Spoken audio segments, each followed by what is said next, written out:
Hey everybody, welcome back to the Electronic Gaming Mostly podcast. It's been a while. Gabler was in some foreign country. He was thrown out, and he's back. And we got a lot to talk about. God, we're both kind of sick. That's why I sound like Morgan Freeman. Brought back some kind of death virus. Yeah, I've changed my name, so it's, expect to see a change in artwork, some name changes. Jessica now. Yeah, it's so welcome to the Joe Rogan experience. The Joe Rogan. Henceforth, I shall be known as. Have you ever the TheKnightTerror? World of Warcraft on DMT?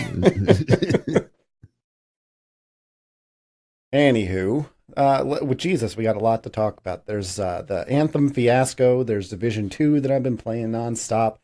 A little bit of Sekiro, Jedi Fallen Order, Game of Thrones. Holy shit. So let me just do the Angry Joe interview style. Why don't you talk about that, Gabler? Wait, what? Yeah. There's a lot of things going on, so talk about that. I command you. A lot of things going on? Oh, all right. What do you want to start with? Once again, I didn't do an outline. What's on your mind? What's on the tip of your... I'm still on the Skywalker thing. Like, the fuck does it mean, man? I mean, props to fucking Disney, because I didn't give a shit about the Star Wars. I mean, I liked the Episode 7. Episode 8 kind of disinterested me. Yeah. But even just the title of Episode 8 is like, what does that mean? Yeah, we kind of thought the Skywalker story was over. And I guess it's rising again, right? I know they won't do this because the SJW, Mary Sue bullshit that is, we got to have a female that is the hero. I know they won't do it, but wouldn't it be fucking cool if, like, Rey dies and Kylo turns to the light side and that's the rise of Skywalker? But the problem with that, of course, is that he's not a Skywalker. He's a Solo. So it obviously means that Rey's parentage is just not correct in the the 8th episode. Someone already memed the new thing. It's like Star Wars. It's like, hey, remember see Lando? See Palpatine? Remember? Come on, guys. Fuck, we're desperate. Yeah, they still just only have one name for her, which is kind of telling. I don't know. I don't know, man. Like, what's it mean? Maybe she gets adopted by Leia. Leia's like, you're a Skywalker now, even though I'm technically a Solo because I married Han. I don't fucking know. Maybe Luke comes back. Maybe Luke had a kid that we don't know about. Maybe Rey is Luke's daughter. Maybe Rey got pregnant by Luke through the Force while they were on the island. Wouldn't be the first time. There was no father. Force impregnation. Whoa. No consent. Sounds a little rapey. Mark Hamill, the rapist. Forced impregnation. Jesus Christ. Yeah, that's what I called it, but everybody else said rape, so jail. I used the Force to impregnate her. You raped her, sir. You use force? That's a little self-incriminating there. So. Yeah, I mean, it's a teaser. I haven't seen it, but I feel like I know all about it. It's a good teaser. I'll watch it eventually. Lion King had another teaser. It actually looks pretty decent. Yeah, I was really on the fence with that because they didn't use Jeremy Irons.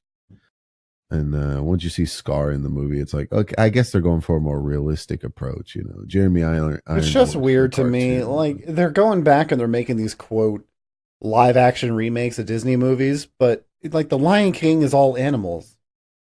So yeah, I mean, the CGI looks good, but it's not really live action. It's just computer animated instead of animated. You can't do like you used to do and stuff a carrot up a horse's ass and get it to talk. You know? Isn't that People used to do that? I know they used to like put peanut butter in the horse's mouth to do that Ed show or something like that. Huh. Well, that's a fact I'm glad I didn't know. Yeah. Yeah. So, let's go back to Star Wars. Jedi Fallen Order. They released the reveal trailer, and surprisingly, being published by EA, they said no microtransactions, no multiplayer, so it's not a live service game. Yeah, you know which what? means hopefully, we move past that kind of shit. Like, oh my god, they said there's no microtransactions. Praise them. Like, stop.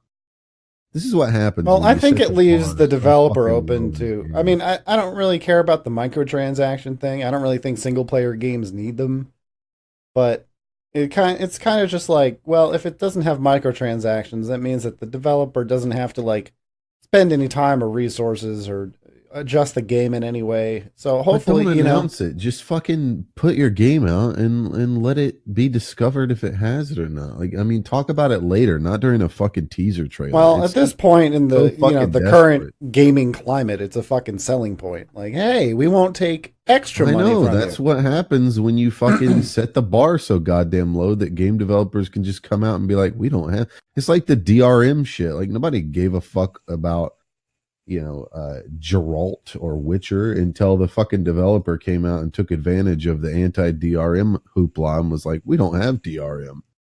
And everybody's like, oh my god, these guys are great. It's like, come on. Are you fucking serious? I mean, I honestly, like, I get the idea behind, like, you don't want extra shit in your game. I don't really notice it bogging down resources. I don't pirate games anyway, so as long as it doesn't break the game because you implemented DRM, like, what fucking difference does it make? Exactly. I get to be online. Yeah. It's because pieces of shit steal stuff. So they try to do is the best they can to figure out how the fuck to get past it. Like, Jesus Christ, people. It's the same with fucking loot boxes. Like, it's the same thing.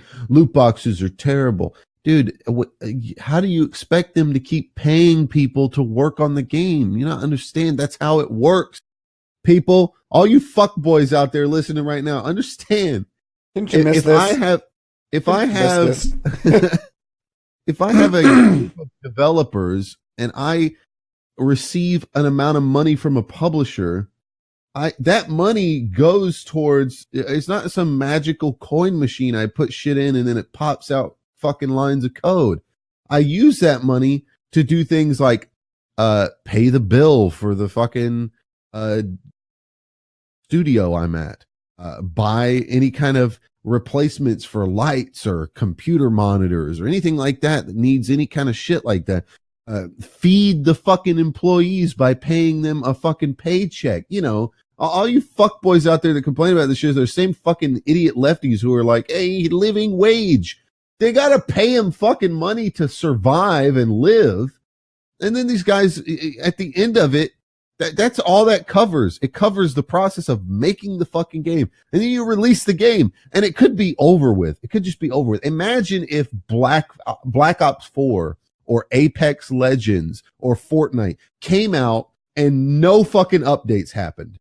That's what video gaming used to be like. But they also used to take their time a little bit more and actually release a game that was that's irrelevant though. The point is that's what you got. You got the game and then they moved on to the next fucking game. You didn't get constant updates and seasons and shit like that because they had no formula to keep fucking making money outside of MMOs. That's why MMOs became super popular at the time of World of Warcraft coming out, because people were like, what? You can do that?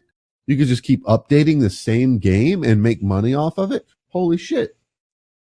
But then people didn't want that. Like, wait, I can't be subscribed to World of Warcraft and Star Wars The Old Republic and Final Fantasy 14 and this whatever. So game developers started going, okay, here's an idea. How about we bring out our game and then we do something called DLC, where We just allow you to pay. If you want to, you can pay a small amount of money to access this other shit. And people started going, wait a minute, that's not cool. That's fucking pay to win. You're fucking paywalling like updates that split the community. Okay, we don't want to split the community, so maps are for free, but we got to figure out something as a game developer releasing a Call of Duty game. What can we have? Well, we can't do guns. That's very appealing to release guns and make people pay for it, but we can't do that. We can't do maps because that splits the community. What the fuck do we do? And people were suddenly, it was like, what about like mustaches and fucking hats? And you know, colors. Well, look, I mean, I get shit. it. And now people are like, just as much as the next guy, you know, I would like a game to come out and I pay one price and then I get all this free shit and have them keep supporting the game and I never have to pay anything.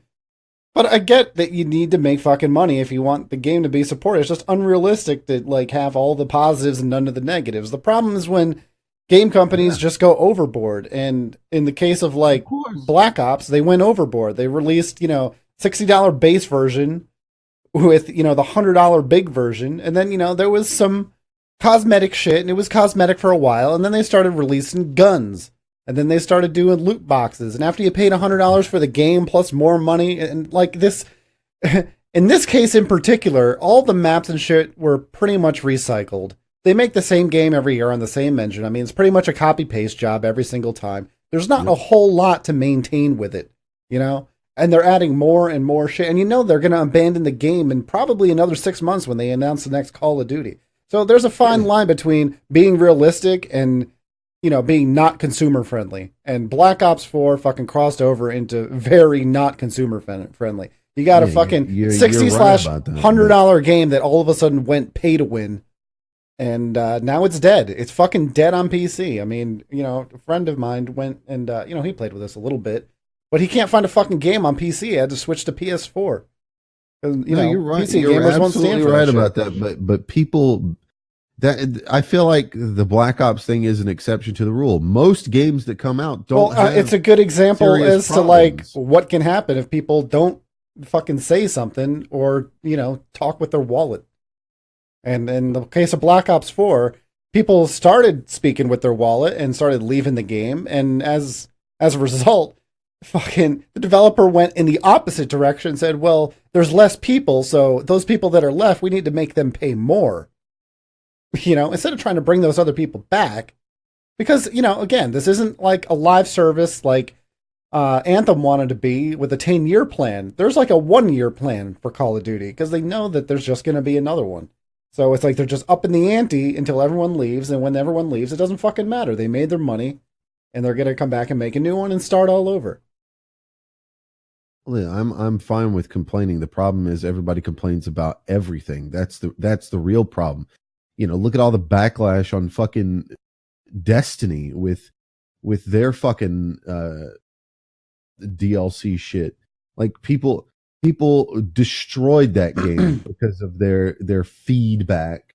Yeah, and that was a very reasonable loot box system, I think. It was very reasonable.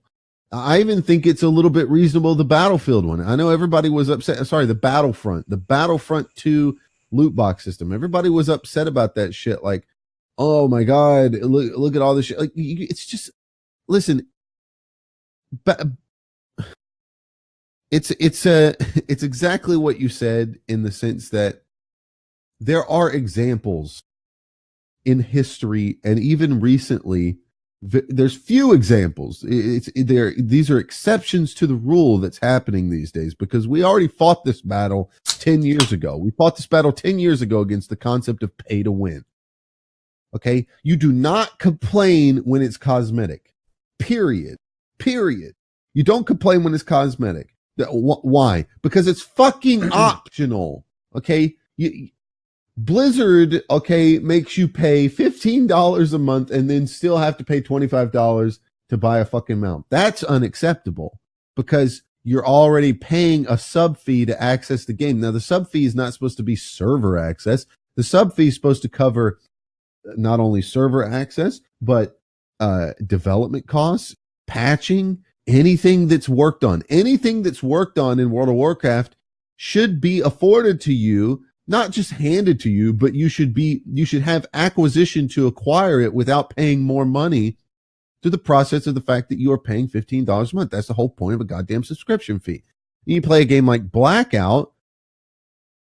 I mean, up until they add a weapon, once you add weapons, that's the problem. And now, if the weapons are accessible in the game, and it's just a catch-up mechanic, that's not a problem. Well, not only that, in Black Ops, it's not even like, oh, hey, I lucked out and got it on the first box. Like, it was part of that thing where you go through, like, the tiers, right? And there was, like, it's not based on, it's based on time played, right? It's not like your score. You can't go in there and be like, hey, I did really good this round, so I got more points. It's straight up time played in-game. And you can actually do the math, and it was like you had to play a ridiculous amount of time, and the event ends. Like, you could miss that shit, right? So there's guns that I will never get, ever, because I didn't play enough time in that that fucking window. Yeah, that's. I think that's a different problem. I think that's a problem of some of these developers adopting these World of Warcraft strategies. They like look at Blizzard and look at Blizzard's like strategy to keep people playing, and then they apply that to their games when they don't fucking need to do that because they don't have a subscription service to their fucking game. There's a lot of games coming out that do that shit, or that came out rather that do that stupid let's employ World of Warcraft strategy to keep them playing all the time. You don't need to do that. You don't need to keep people playing your game if there's no subscription fee. I mean, sure, you want people to play your game because you want your numbers to look good. And you want them to buy the cosmetics and shit. But you only need to do that for like once a month if you're doing the numbers. It's like the epitome of fear of missing out. That's what Black Ops is. Yeah. It's like, not only are you going to miss out by not pre-ordering, you're going to miss out if you don't play the shit out of this game in the next 45 days or whatever they say. Yeah, and there's something to be said to that. But the point I'm making is I don't really care specifically about Black Ops. Maybe theirs is a specific thing, but I'm saying just in general, people don't understand what pay to win is. If there's a video game and it has the ability, like think Battlefield. Battlefield always had the ability to unlock the entire tier of weapons. Instead of playing the game and unlocking it over time, you could just outright buy all that, and then you had access to it. Some people would call this pay to win. Those people don't know what the fuck pay to win is. Pay to win is not the option to opt out of a grind. That's not what pay to win is. In fact, most games that have grinds should be like that. The grind is there for people that want to grind or want an objective or want a goal. The ability to pay money to skip that is basically an option to say, I don't like grinding. Pay to win is where things can only be acquired through a fucking pay service. Like here's a fucking sniper rifle that you can only get by purchasing it. That's pay to win. Systems like Overwatch, where you have skins behind fucking loot boxes, that's fine. Let that fucking be. People, these developers. Well, Overwatch fucked it up. Because the problem with Overwatch is like, again, the people fucking complained about shit. And, we paid, what was it, $30, $40 for the game, no subscription fees, and we played it a lot. And we expected to keep playing it until they fucked it up. So every time they came out with a new event, we paid like the $50 to get the loot boxes and shit. And then we got whatever we didn't get in the loot boxes, we had enough duplicates that we could buy any of the other shit we actually wanted. So it was good. It was like every 3 months we paid $50 and we got everything we wanted. And then people bitched and they were like, okay, no more duplicates. So now we're getting 10 to 25% of the gold that we normally got when we bought the $50 thing because we weren't getting duplicates. So we never got what we fucking wanted. Yeah, so I don't get how that's better. What he means by that, for those that never fucking played Overwatch or weren't there in the beginning or were little whiny crybaby bitches that don't understand what's happened, originally you would get gold for duplicates, you still do, and you'd get a good amount of duplicates. And this was good because what would happen is you would open 50 loot boxes or something. I'm just using this as an example because this is what we would do. We could justify $50 for the game because we were playing it all the time. It was our main game.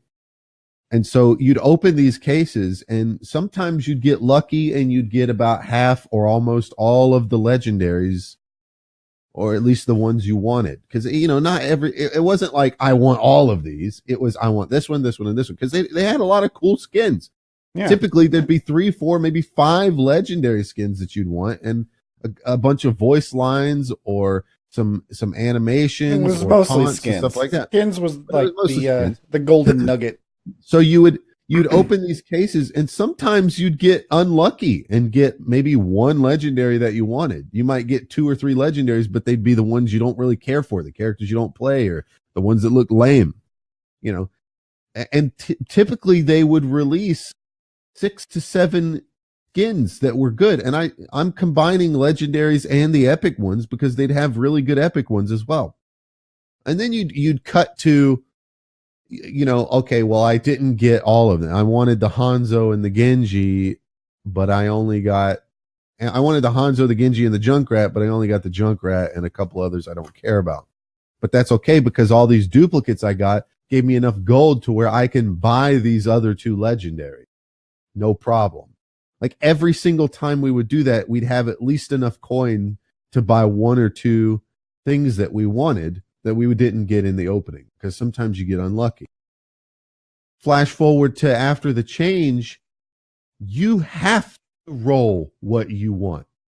If you go through 50 boxes and you don't get that Hanzo skin, you're fucked.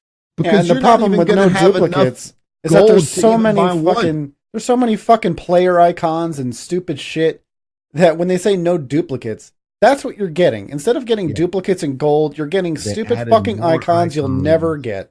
Right. Or you'll never use. Icons, fucking sprays and tags and shit like that. It's just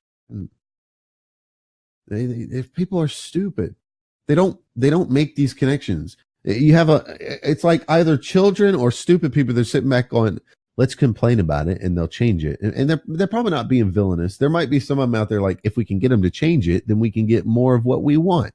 That's really the core of it. It's a greed situation. And greed is throughout history, and people have been on this planet for thousands of years. And let me tell you something. They figured it the fuck out. Okay. Before computers and cars and shit, they figured it out. And they gave you little hints and warnings. Don't be greedy. Don't be greedy. It only leads to shit. And sure enough, greedy people who are like, I want all of the legendary items, no more duplicates. They don't realize that a company like Blizzard, their goal is to make money off of that. Okay. They have to make money. So they can't just change it to where, hey, surprise, you get everything you've ever wanted. And now you have no reason to fucking spend money on this game. No, they have somebody in the wings that goes, okay, here's the math on it. It's some fucking Asian sitting around. And they're like, here's the math on it. You're going to have to add this number of redundant items to end up at the same exact situation you were in. Okay, that'll make people happy. Let's put it out. And then the game developer's not doing this out of some kind of like evil, conniving, rubbing his hands together. They're just trying to figure out how to keep the ratio the same. And they come out with it and they're like, this is going to make people happy. They genuinely believe this is going to make people happy. It's going to be great. They're going to be happy. The system's going to work the same. Win-win. And it comes out and most of the fucking mouth breathers are like, yeah, this is great. But congratulations. Now you don't get enough fucking gold to buy what you want, you fucking idiot. Yep. Dead game. Yeah, I don't even know how good Overwatch is doing nowadays. It's the same shit. I mean, I figured. Last I heard, there was still 3 support, 3 tank meta. So I still haven't figured out that you need to be able to fucking kill people when you're a DPS. I mean, you either have to have everybody does the same amount of damage roughly, or you have to have tanks and healers do no fucking damage at all. Basically. That's just what it comes down to. And let me tell you something. The shittiest thing you can fucking do is put a giant hammer in a guy's hand and say, you don't hit for shit. Just fucking go back to what it originally was. Everybody could kill you. I mean, play of the game, Zenyatta. How often do you see that shit anymore? I don't know. I haven't played in over a year. Around, pling, pling, pling, pling. You don't see that shit anymore. But let's talk about some games we have been playing. What do you think of the Division 2?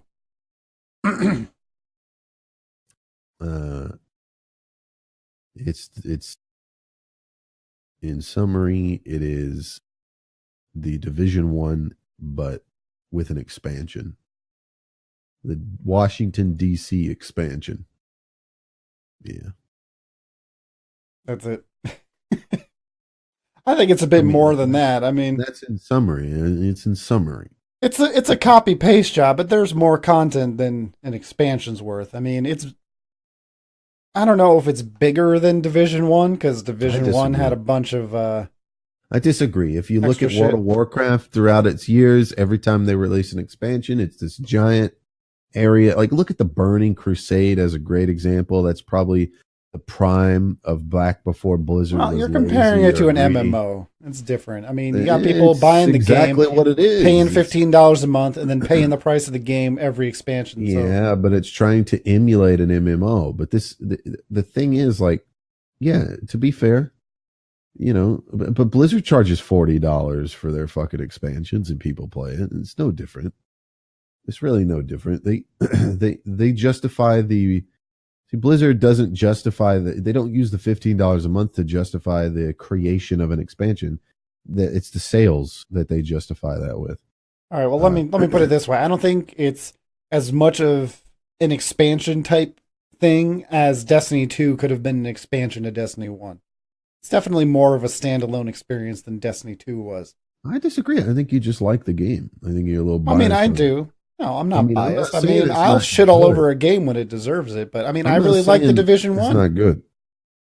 Until I didn't. Until the fucking, Dark Zone pissed me off so much that I Alt F4 uninstalled and imagine right now if you could boot up Division 2, and instead of Division 2 it was called The Division, and you boot it up and you're in New York, and it's freezing cold, and you go over to your little hub area, and you don't have a ultimate ability anymore. Instead, you have a giant sniper rifle specialization that was added in the expansion, and you go into the back area back there, and they got that underground area that you can farm still, and you got the survivor shit and all the area of New York, and then you can fast travel to Washington, D.C., which you've also been working on and unlocked with all the new systems. And the new systems in D.C. are now also in New York with the process of how that whole system works. And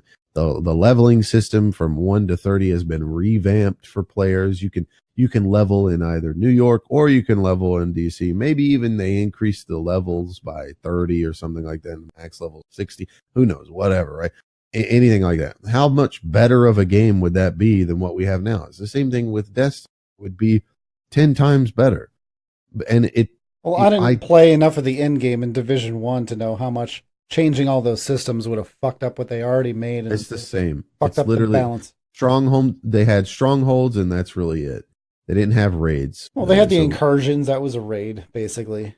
Yeah, with a whole lot of people. It was kind of a raid. Yeah, it was like a soft raid, which they could just go and take those and rename them raids and just whatever. Or they could keep incursions. It could be like a middle ground or something. Or tone down the incursions and turn them into strongholds. I mean, whatever. The armor and the healing system is different, so that could have thrown everything out of whack. I don't think so. It could have been, right? Like if it was a subscription service, sure, they could have taken the time to... You think they built this game from the ground up?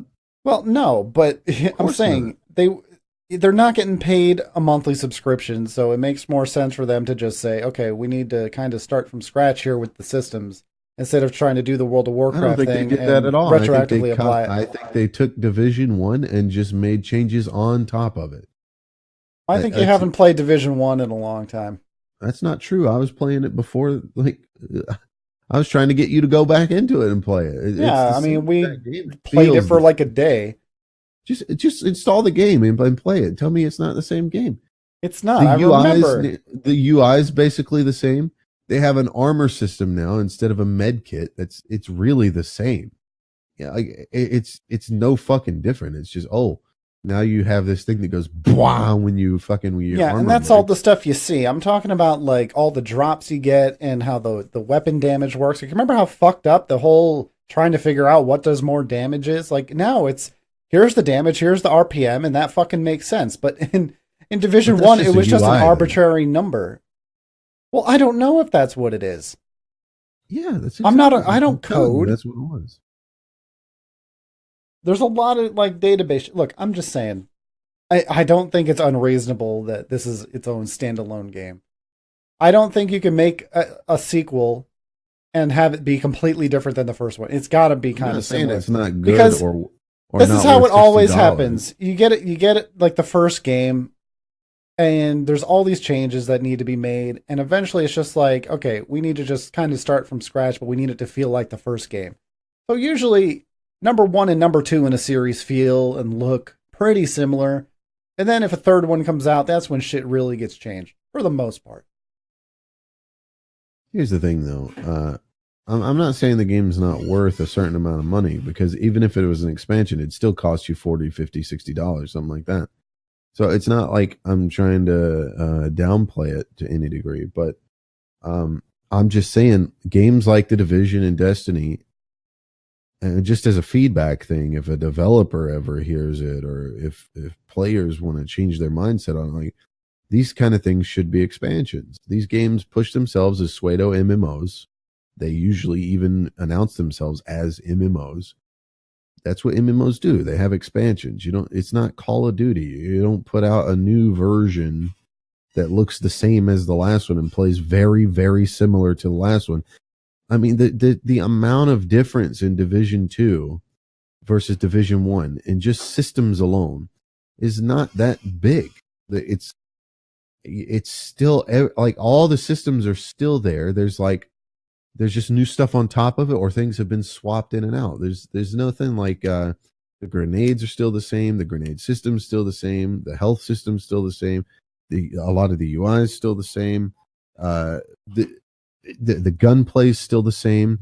Even the UI for like the reticles and the mods, they're all still pretty much the same in terms of visual assets. And I'm not going to say that like, yeah, they should scrap all their assets and redo it. I mean, I'm a firm believer in reusing assets when it's necessary to put out a game. I love that about games. I like the idea of a great game coming out and then a game developer going, well, we're going to reuse a lot of these assets so we don't have to build it from the ground up. Yeah, I get it. What I'm saying is that time. It's going to take them less time to just come out with this game as the Division 2 instead of going back and saying, well, look at all these loot drops in Division 1, like weapon mods. We get to get rid of all of those. We get to change all the skills. We get to add shit to skills now. It's taking all the stuff from Division 2 and trying to shoehorn it into Division 1. And I think anyone who played the Division 1 as long as they did doesn't really miss it. I don't think they would really feel the need to go back.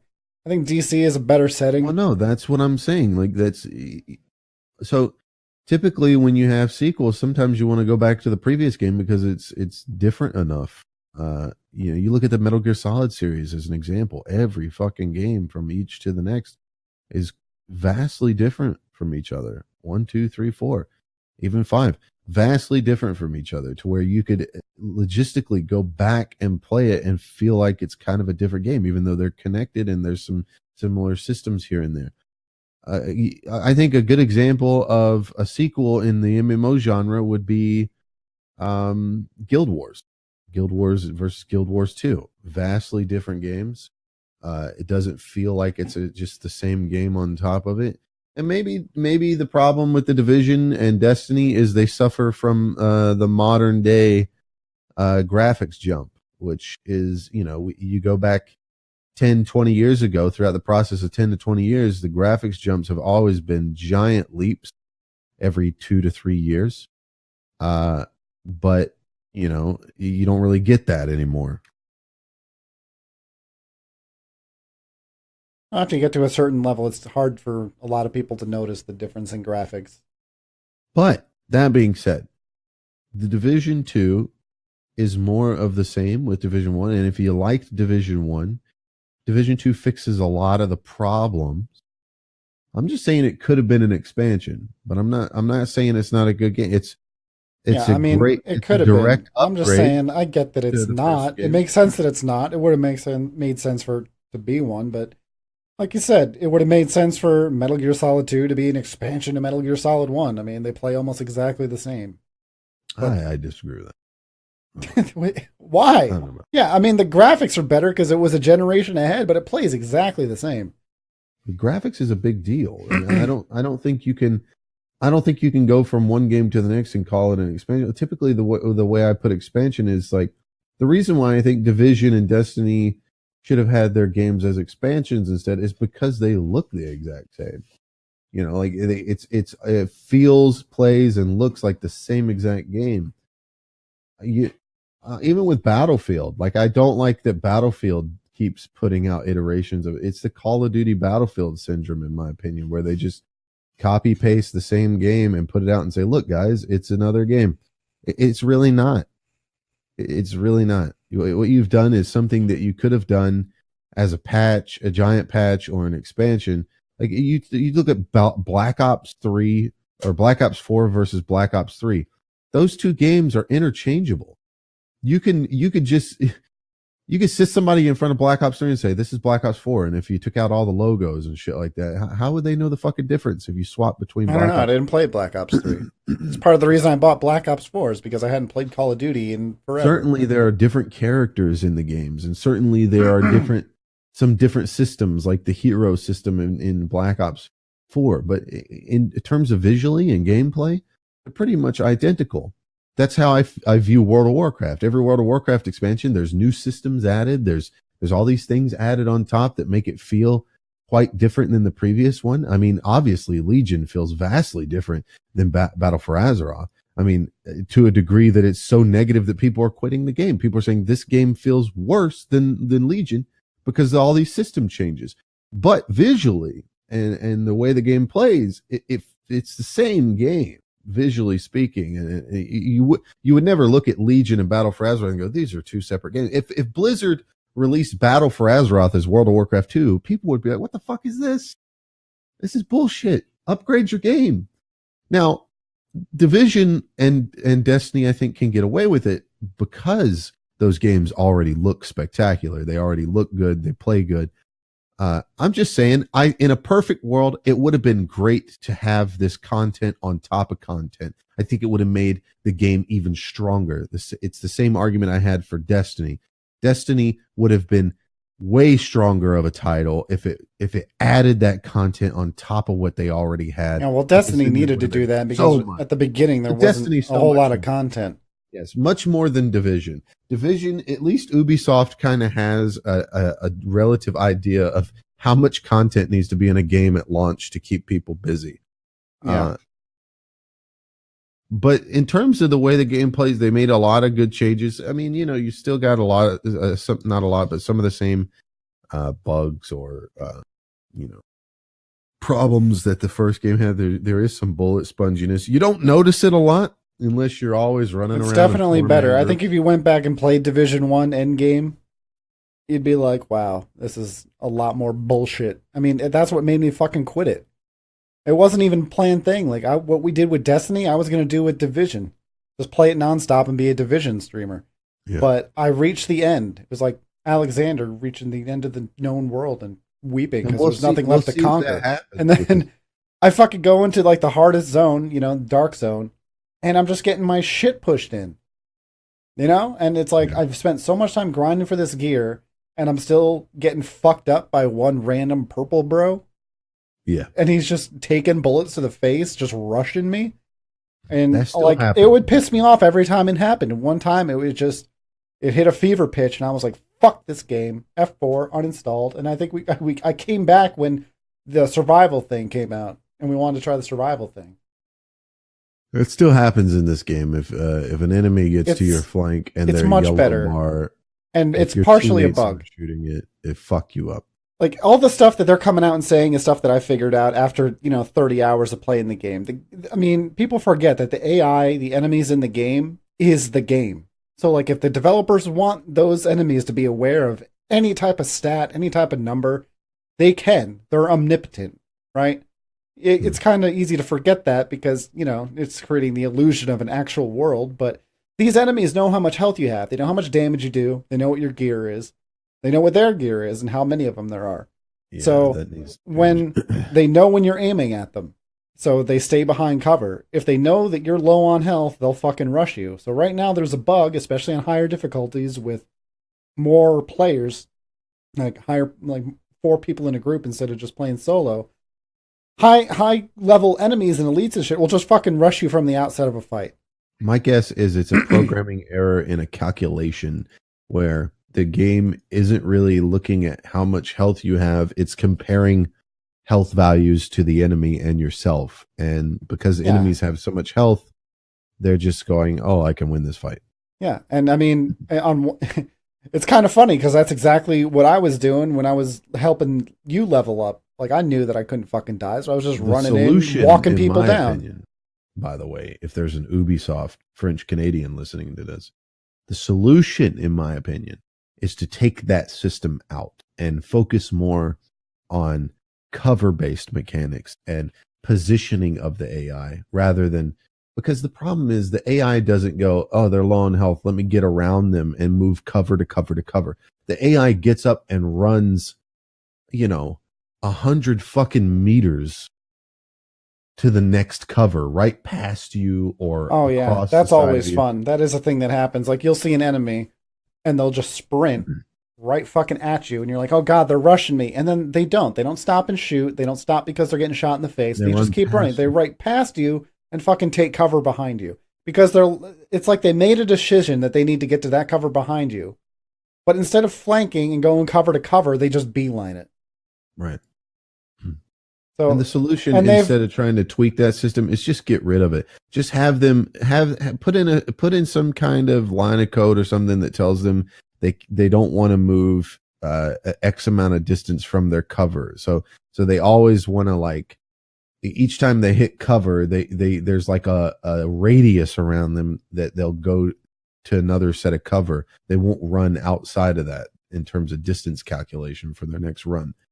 Because it doesn't make any sense. It feels lame. Sometimes you get multiple enemies doing it. And I say it all the time. I see these guys like doing shit. I'm like, what was their plan? Yeah. Like, just some of the most run straight in and die. And like, what the fuck did they think was going to happen? Now, some of the most interesting and intriguing combat is when you have a bunch of enemies out in front of you, and they're all spread out in front of you in a cone. And they're all in their cover, and you try to take a shot on a guy, and a guy to your right peeks you and starts shooting you.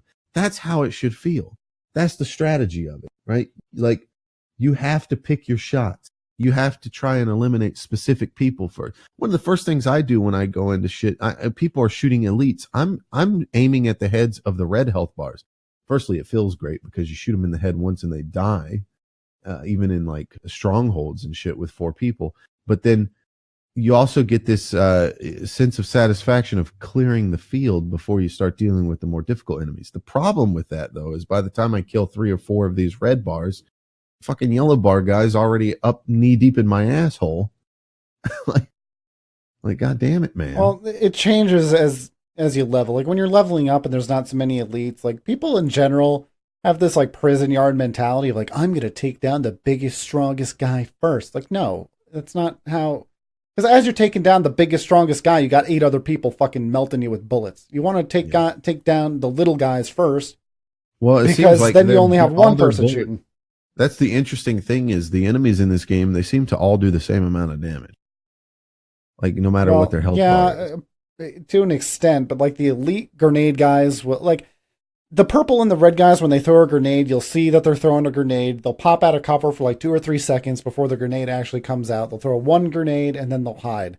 But the yellow guys, there's way less time to shoot them as they're throwing the grenade, and they throw like 2 or 3. And it's the same thing. They have like better weapons. It used to be a lot worse. Those like homie dudes who like fucking hop around with their submachine gun to the side used to fucking laser beam you from across the map and melt you. They changed that. The dudes with the shotguns used to just fucking 2-shot you from across the map. They changed that. Yeah. So, I mean, they're making improvements pretty quick, and they said they're still looking at the bullet sponginess. I mean, you did that heroic bounty yesterday. 4 people on the hardest difficulty. I mean, it was not easy. No, and but it was hard for the wrong reasons too. So, and to finalize what I'm saying here, like 100%. If you're with 4 people, the game, you get a lot of bullet sponginess, but not to a difficult degree, because it just, what they're doing is incentivizing team shooting in that environment. But when you got enemies 2 also guys, do more damage. So when you got 2 guys and you're doing a heroic bounty or something, it's not that bad, because even though you got to put like 3 headshots into a yellow health bar in order to kill him, which doesn't feel great with a sniper rifle, it's, you could put a shot into him and then switch to your AR and burn him down. Well, it's more than that on heroic. I don't think heroic is possible solo. I don't think it's possible with less than 4 people, just because the amount of damage you take doesn't feel that much different with 1 and 4 people. I mean, there's not a whole lot of heroic content in the game. There's Tidal Basin, which we didn't do on heroic, and then there's the weekly bounties, and that's it. I will say that I think they kind of nail the pacing on. It's a pacing thing. So more often than not, you're shooting red health bar enemy and just decimating them throughout your gameplay. It just, in general, that's typically at world level 5, world tier 5. You're still getting red health bar enemies that die pretty fucking quickly. Yeah, and I remember like in Division 1, you could change your world tier whenever you wanted, and it was a lot better just to go out in world tier 4, because world tier 5 just felt like shit. It wasn't really worth it unless you had a group. I think they've nailed the balance on this, and that says a lot, because you can notice it, especially when you're leveling. When you're leveling, you can easily notice that they nailed the balancing on it. The process of moving from world tier to world tier feels good. You don't ever go to another world tier and feel underpowered or something like that. Yeah. And that was with me dropping all max tier gear for you. When I was doing it, it still felt pretty good. Like the first time I went into a world tier, I was like, oh shit. But it never felt like I was getting there would be those times before we would get the gear when we went to the new area that I would shoot shit and it'd die at the same rate. It felt the same. Yeah. That's kind of how it should be. I mean, it looks like you're making a lot of progress because you're going from item level 250 to 500, but I don't think the difference is really that big. And I mean, I don't remember the numbers, but I was telling you the difference between 2 identical pieces of gear I had. One had like 1% better stat and less armor, and the other one had more, like 2,000 more armor. And that ended up being like a difference of like 22 gear score or something. Sure. I was using a P416 assault rifle, level 453, up until I had everything else at item level 500, and it was still better because I had good rolls on it. Here's something I will say that I don't like about the game is this system where once a week, I believe, one of your strongholds gets locked out, and then you're forced to do 2 to 3 side missions again. I don't like being forced to repeat content that I may not enjoy just to unlock a stronghold that I might enjoy. I think they need to get rid of that. I think maybe instead of doing side missions, I'd be totally okay with checkpoints or whatever you call them. The control fortifications, control points. Control points are short and sweet and they're fun.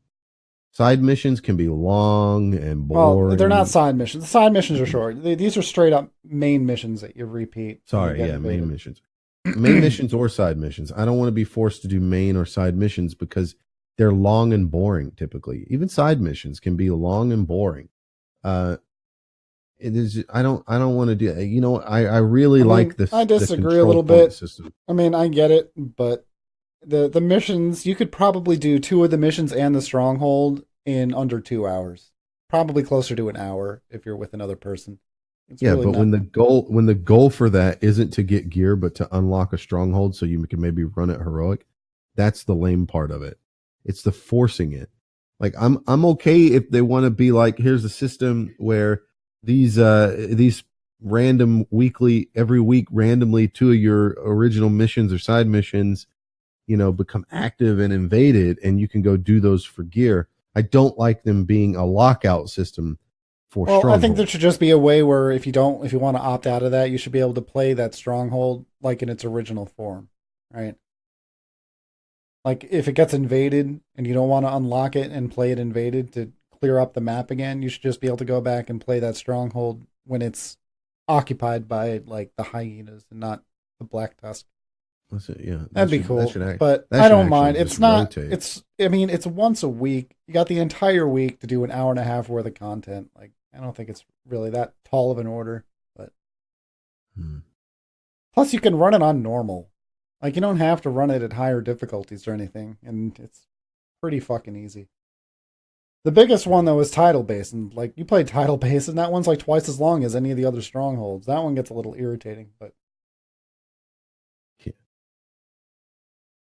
no, I mean some leftover shit, and they're like, just scrap it. Time is going to tell because they already nerfed one of the main cheesy builds. So the short version is this build uses submachine guns, which have a passive 15% crit chance on it, and people were hitting the crit cap of 60% on their gear.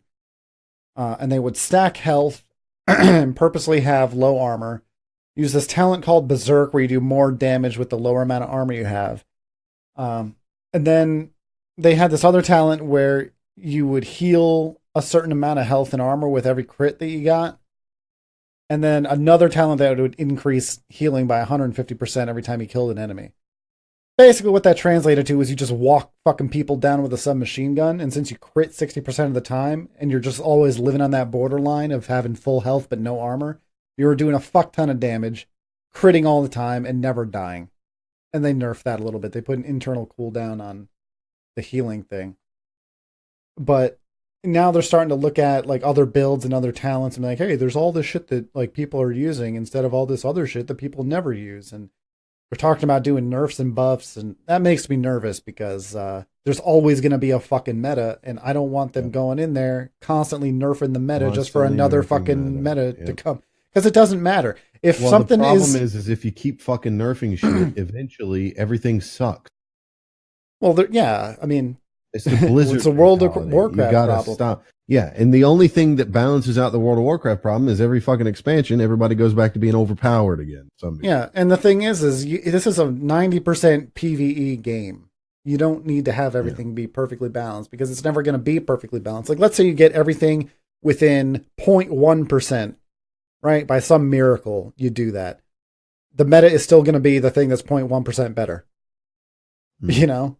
Like, there's always going to be a meta, even if it's only 0.1% better, and people are going to use that, and you can't just keep nerfing shit. Now, I get you got to nerf the cheesy shit. I'm glad they did that, because that obviously wasn't intended. And especially in PvP, you know, like I don't do PvP, but I go to the Dark Zone for gear, because it's just a fucking golden shower of loot. But it's really fucking annoying when people just are out of cover, not playing the game like it's Division, and instead playing it like it's Call of Duty or something, and just melt you, and they're invincible while they're shooting you. Oh, and another part of that build is you never had to reload because of the specialist talent. So every time you lose your armor, your gun refills. And since you're constantly getting a little piece of armor and then losing it, it's just an never-ending stream of bullets. So I really don't like it, but, you know, and part of it isn't the developer, it's the people playing the game. They find the most cheesy, exploity shit they can fucking do, and they squeeze it until the developers are forced to nerf it. So, like, I could do that, but I don't want to play that build. I don't want to use submachine guns, and I don't want to use some of the talents on gear. I'd rather play the way I play now with, you know, the assault rifle and a rifle. It's not meta or anything, but it feels good.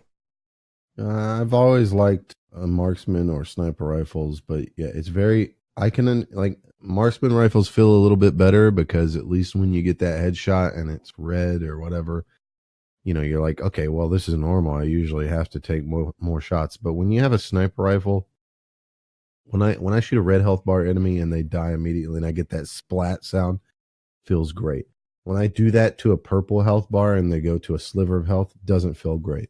When I do that to a yellow health bar enemy and it takes like 3 to 4 of those, doesn't feel great.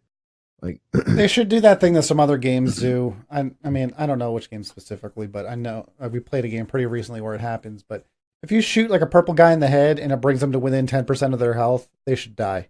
They should just die. I'm fucking tired of games doing this. Like they have no health bar, but they have 1 hit point. Yeah. Like they're dead. Just fucking stop. Honestly, like, yeah, the math didn't work out. I know it's not going to happen, and I know it's asking a lot. And I'm not saying they should change it to this degree because I know there's a lot of people out there that enjoy the game the way it is. But I think the best way to handle a game like this would be headshot kills with sniper rifles, high caliber sniper rifles. Typically kill people, penetrate through. I think you get rid of the yellow health bar enemies and replace them with yellow health bars that are armored. Like I don't mean. They already have like 2 types of enemies that are armored. I don't mean everybody wears a fucking bomb suit. I mean everybody that has a yellow health bar needs to have some kind of armor system on or something. Give them helmets or, figure something out. If they don't have helmets, they can be headshot, right? But give them access to something. So for the snipers, for example, it's really difficult to see their heads because they have the flashlight on. Expound on that system. Like make it to where you very rarely you have to kind of figure out where the head is to take that shot. As it stands now, when they put their gun away or they're doing another animation, the light goes out and you can see their head and it's an easy headshot. I think keep that light on until their head isn't shootable anymore, unless you like get an angle on them. But if I get an angle on an enemy or I get that shot on the head and there's no helmet on it, they should die. Now, whenever you pop the head on one of these big body armor dudes, first you break the face mask, then you break the helmet, then there's like another armored, like shamag or something. Not a shamag, but like a what do you call it? Like a hood or something? I don't know. Like underneath they have another armored layer, and then you have to pop that before you see flesh, and then you can get the headshot on. And that's exactly how that plays out. Whenever I fight one of those guys, I shoot off his helmet and then I'll switch to the sniper rifle. And as soon as I see pink flesh on his head, I pop him. And he usually, even though he's a yellow health bar, dies in 1 hit from the sniper rifle. Yeah. That feels good. It feels good because I'm working towards a progress of being able to do that. But when I fight some dude that's got a yellow health bar and he's like a homie and he's running around and he's got a gas mask on, and that gas mask never breaks, and I just shoot him in the head, and then I shoot him in the head, and then I shoot him in the head, and he finally dies. There's no reward to that like there is with the armored guys. If you maybe made that gas mask an armored piece, and when the armor gets to 0, it breaks off visually, that would feel better. It doesn't have to be one shot, because when I shoot a big armored guy in the head with a sniper rifle, it doesn't always break his head, and it doesn't feel bad to me because I know it's armored and it feels right that it would take a couple bullets to shatter that, even with a high powered sniper rifle. I think that needs to come into play with other enemies as well. If there's an enemy that has no helmet on and is just exposed flesh and he's a yellow health bar, shooting him in the head should kill him 100%. I mean, if that means that you got to add different models or swap around models for what can be elite, or take some enemies off the list that can be elite enemies, so be it. But we need more of this armor system in play. What we need. Yeah. I mean, it would make sense if like most of the gold bar enemies have like 6 little armor bars. If each of those armor bars actually corresponded to like a piece of armor that they're wearing, like chest, head, or limbs. And again, they don't have to be giant behemoths walking around. It could be a fucking vest. Body shots could be armored where headshots aren't. Yeah. Something like that. Reward people for hitting them in the head. There's no reward other than critical damage. But in my opinion, not even critical damage. Critical is separate. It's just headshot damage. Yeah, in my opinion, shooting somebody in an exposed body part should do health damage. It does. Well, I mean, not on elites. It does it on the big guys, but not on elites. So the big walking armored guys, if you shoot off a panel on their arm and you start shooting them, you're not shooting armor anymore. You're shooting health. And what they do is they don't have these little armor bar things. They have a yellow health bar, and when you shoot them, you get an armor signal that pops up. When you break the armor on a certain part and you start shooting that part, like the arm, their health bar starts to deplete with every shot. That's what the game should be now. Embrace that system. Yeah. That system is great. Embrace it fully. Do it with every single one of them. If I shoot a yellow health bar enemy that has no helmet on in the head with a sniper rifle, he should die just like a red health bar enemy does.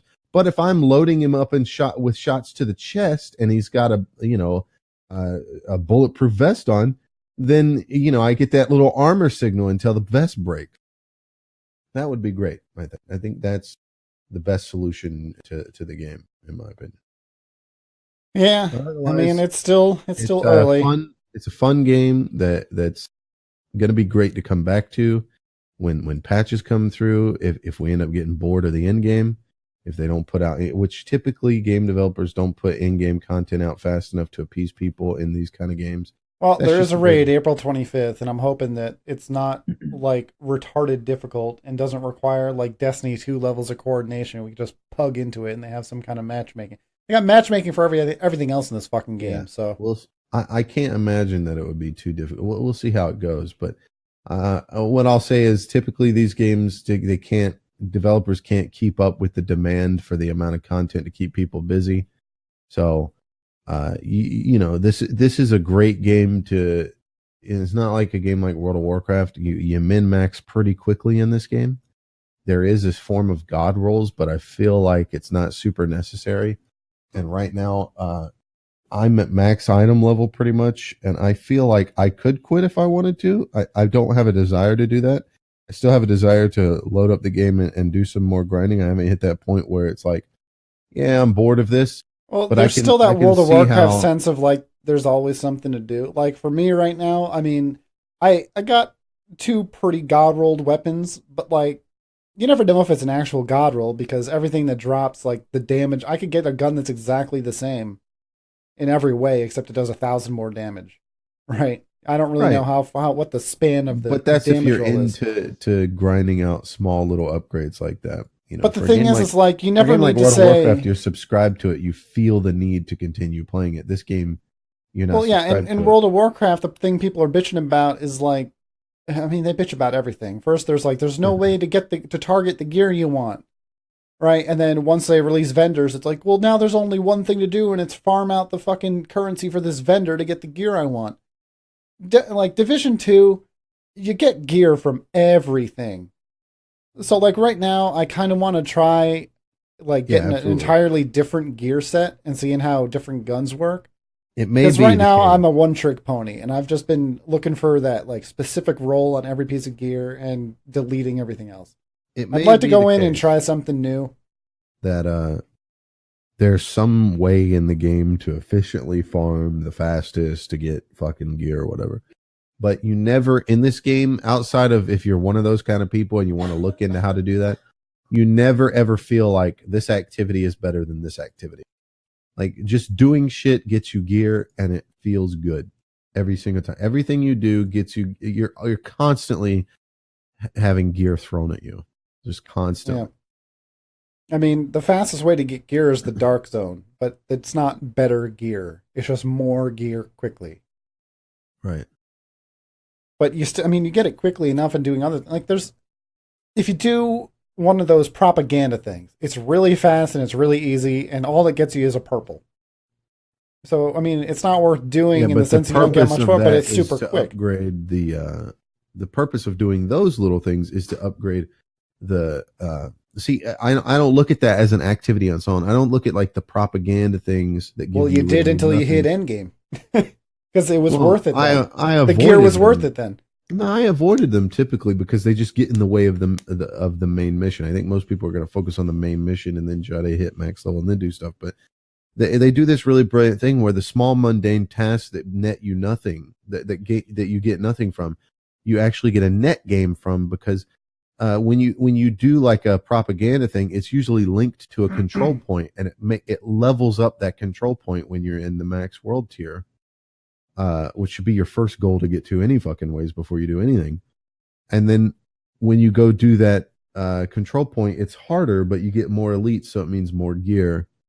So it has a net gain to it. It's not really an activity of its own. Yeah, and I mean, even after getting all your gear and getting different builds and stuff, like you can always start a new character and your stashes are shared. So you can share gear between characters and stuff.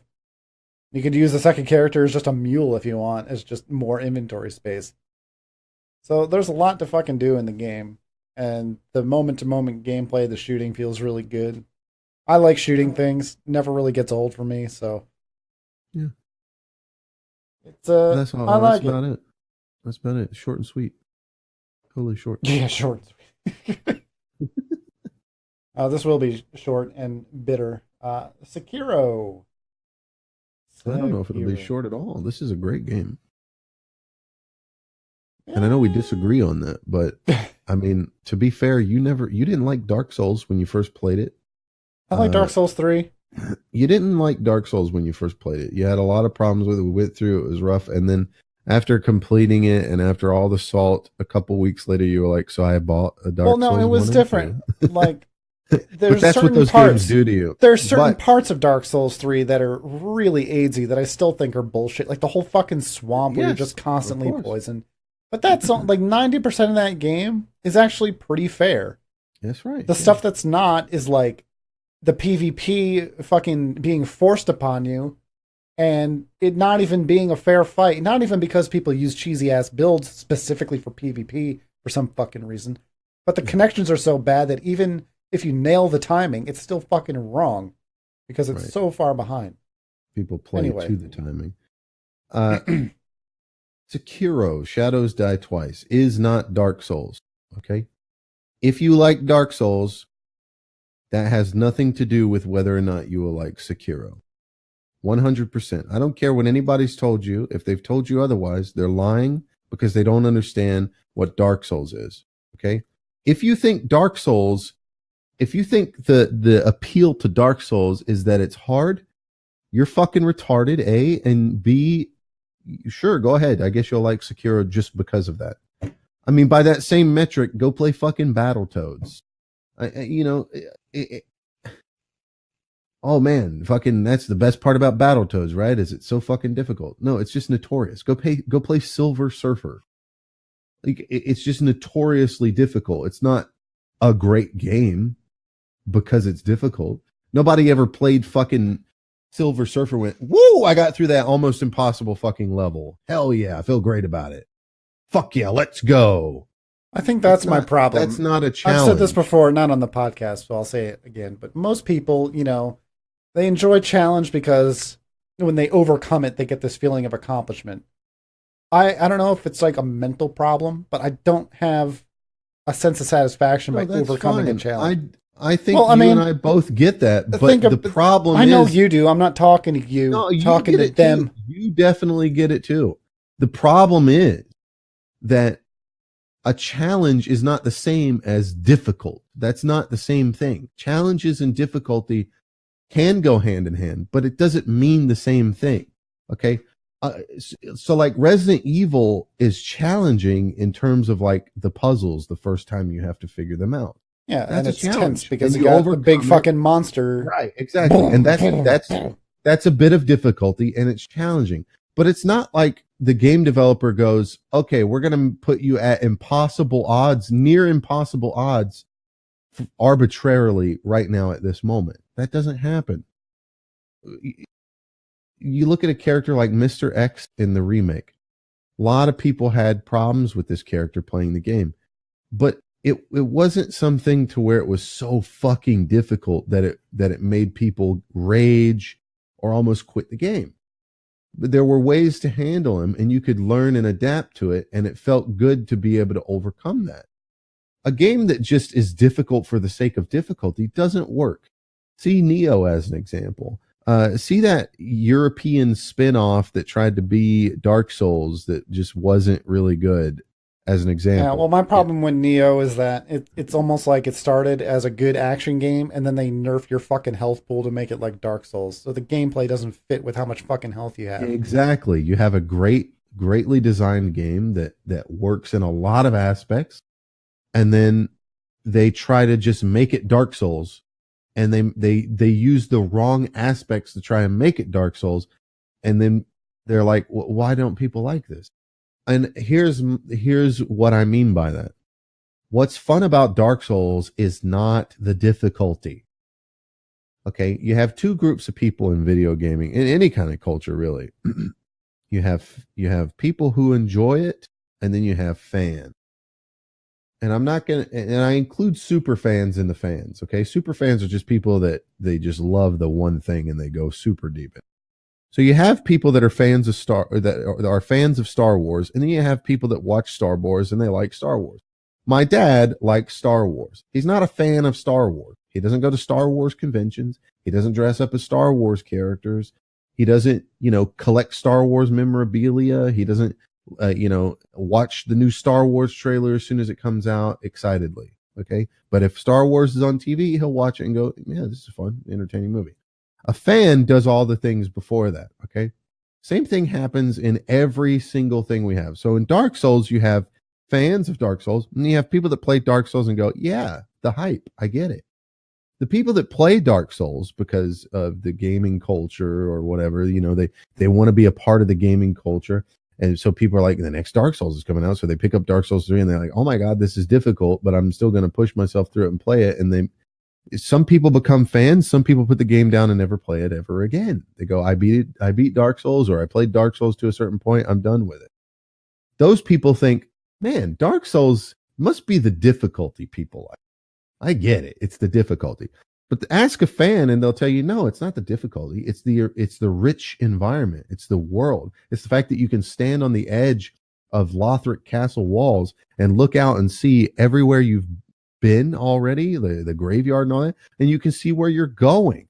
There's areas where you can stand and look out and go, oh, after you fight one of the first demons on the big wall after the swamp that you climb up to the top where the wolf is at, you can look at the swamp, and then you can look out and you can see Lothric Castle walls. You can see all these different areas, and those areas are there, and you go to, they load out and load in to some degree with like lower textures, but you can still see it. And there's no like loading screen that takes you there. It's just, you just go there.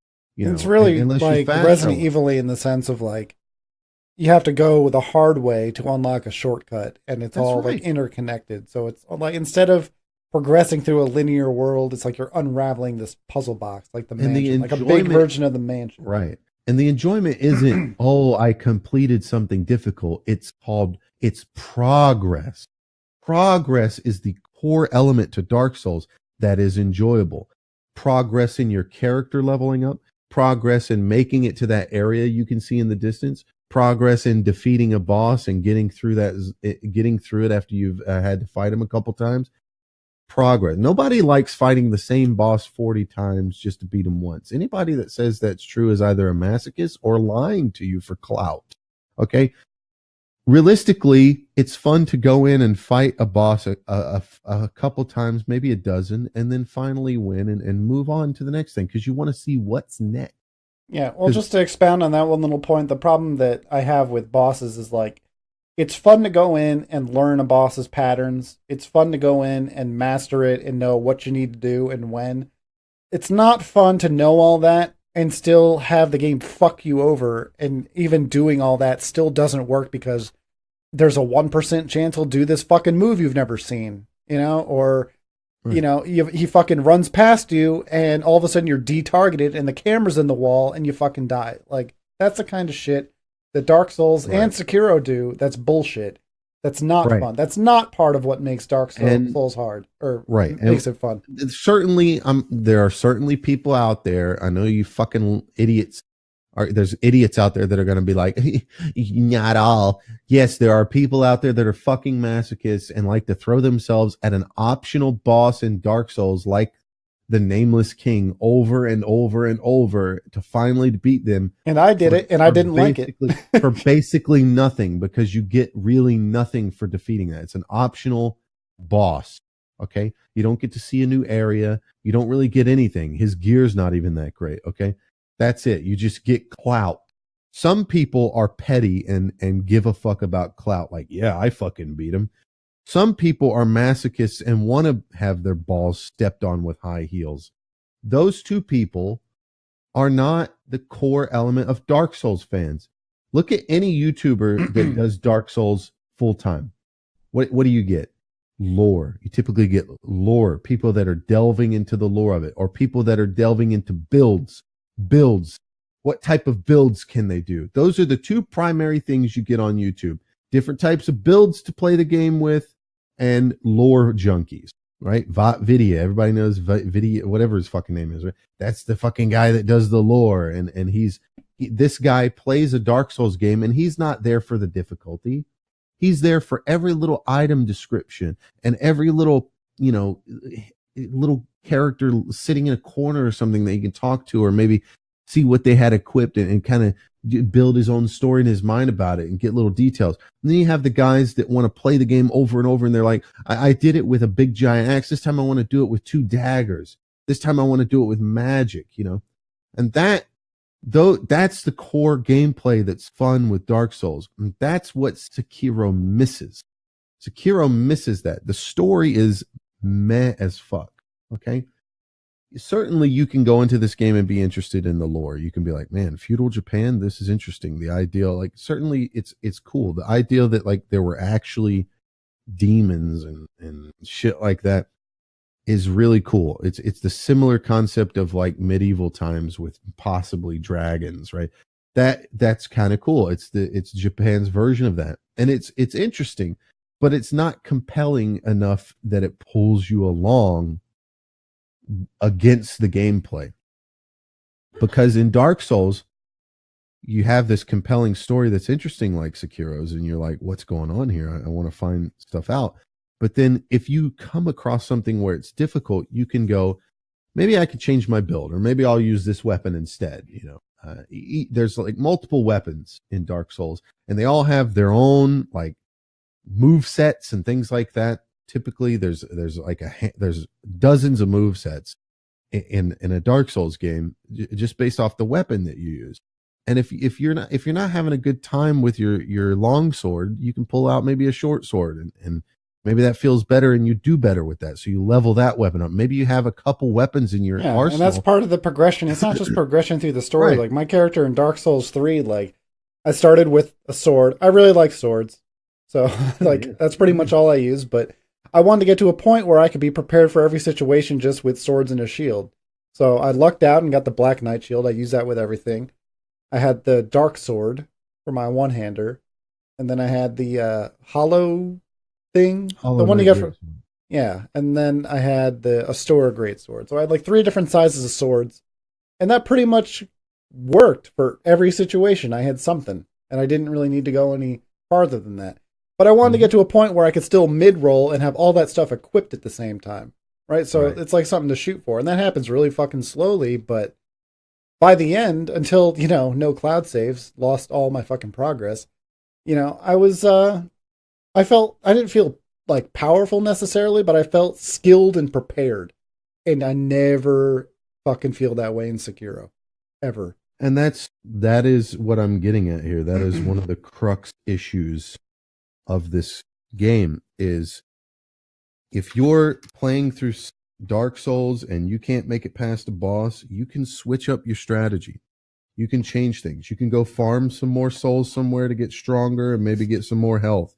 You can go farm something somewhere and maybe come back later with a different weapon that you've leveled up that helps you get past that boss. If you're not good at a Dark Souls game, if you're not good at parrying, you don't have to parry in Dark Souls.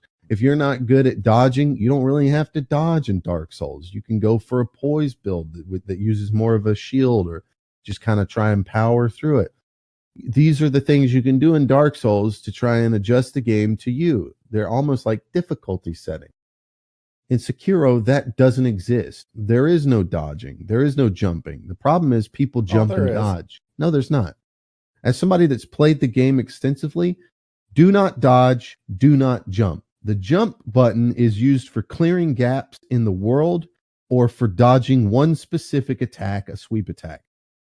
yes, you can jump around and you can attack enemies with jumps and make it look flashy, but it really doesn't add anything to the game. Jumping and attacking Actually does takes nothing. away from it because it looks like you're just cheesing shit. The animations don't really work. Like, the jumping animation is not a fucking combat jump, right? It kind of feels weird when you use it. It kind of disengages you. Yeah. It disengages you. It doesn't feel good at all. Yeah, it can actually punish you. And I'll get to that in a second. The dodge button in this game isn't really for dodging. You can certainly dodge a little bit in this game, but because this game is so parry focused, most enemies' attacks track you. The game developer purposefully made the abilities on most of the enemies track you because it's supposed to be more of a parry game. So the dodge functionality is really for like dodging arrows when they're flying at you, or the one attack that comes at you that you're supposed to dodge, the grab attacks. You're supposed to dodge those at the last second. And everything's supposed to be last second. This is a parry game. When you jump and dodge these specific attacks, you're supposed to do them at the last second.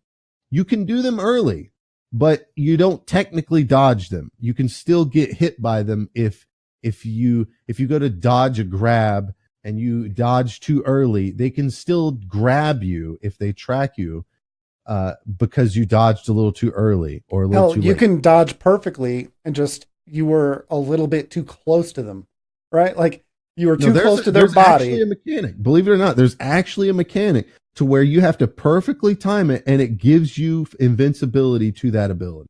100%. It's been tested. Now, doesn't feel like it. Of course it doesn't, because you have to be perfectly timed. And they don't let you turn VSync off. So right. If the timing feels a little bit fucking different than Dark Souls, there's a little bit of a delay.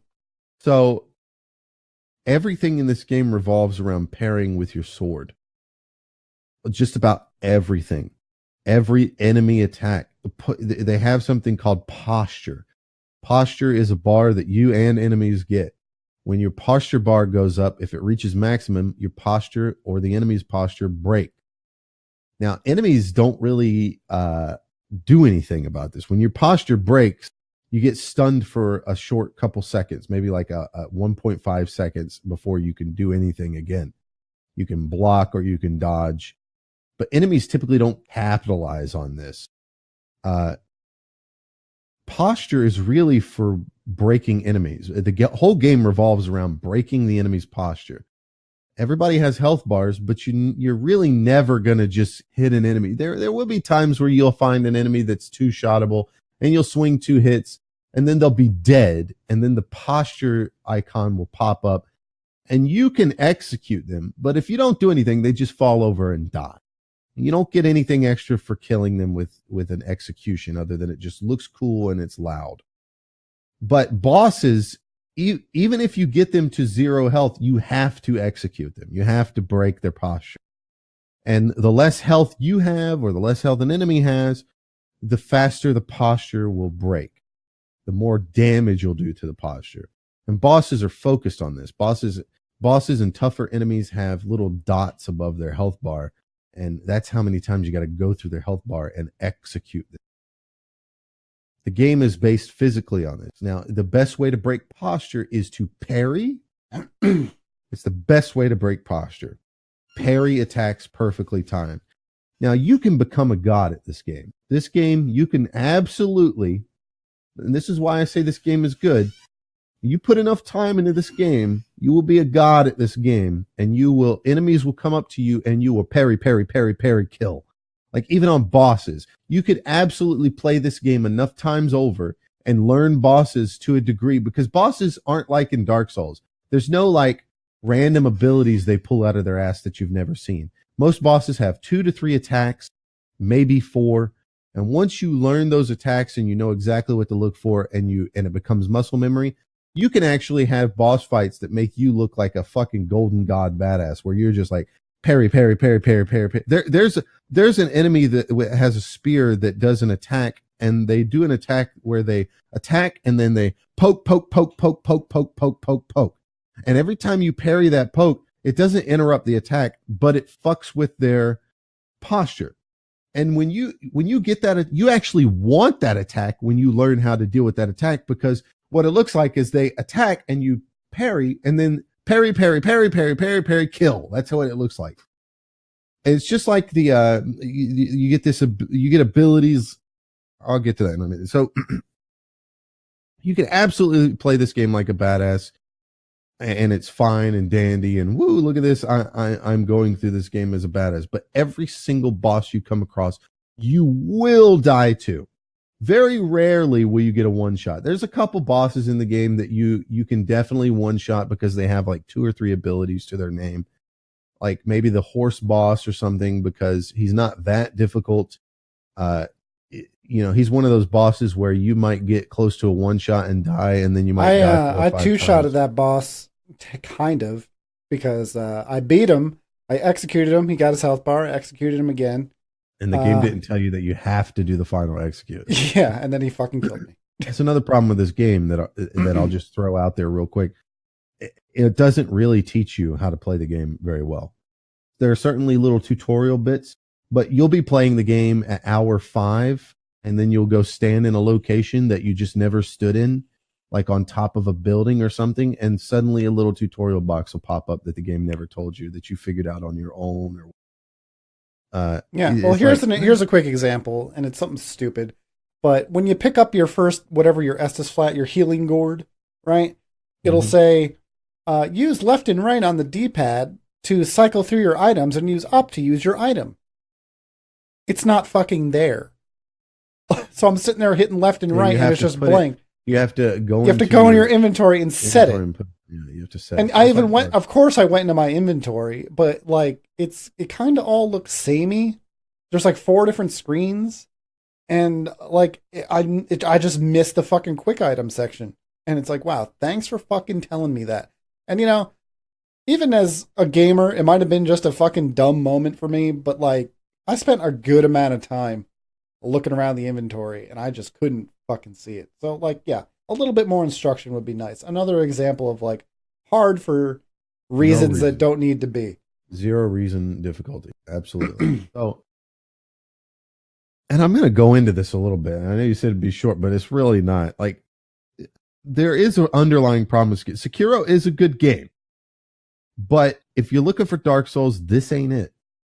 But that's also the problem, is that it borrows from Dark Souls things that it shouldn't borrow. So when you go into a boss fight, you have to grind your face against the brick wall. It's all you can do. When you go fight the fucking butterfly bitch the first time, good fucking luck. You're going to die over and over and over, because she has like 8 to 10 abilities, this woman.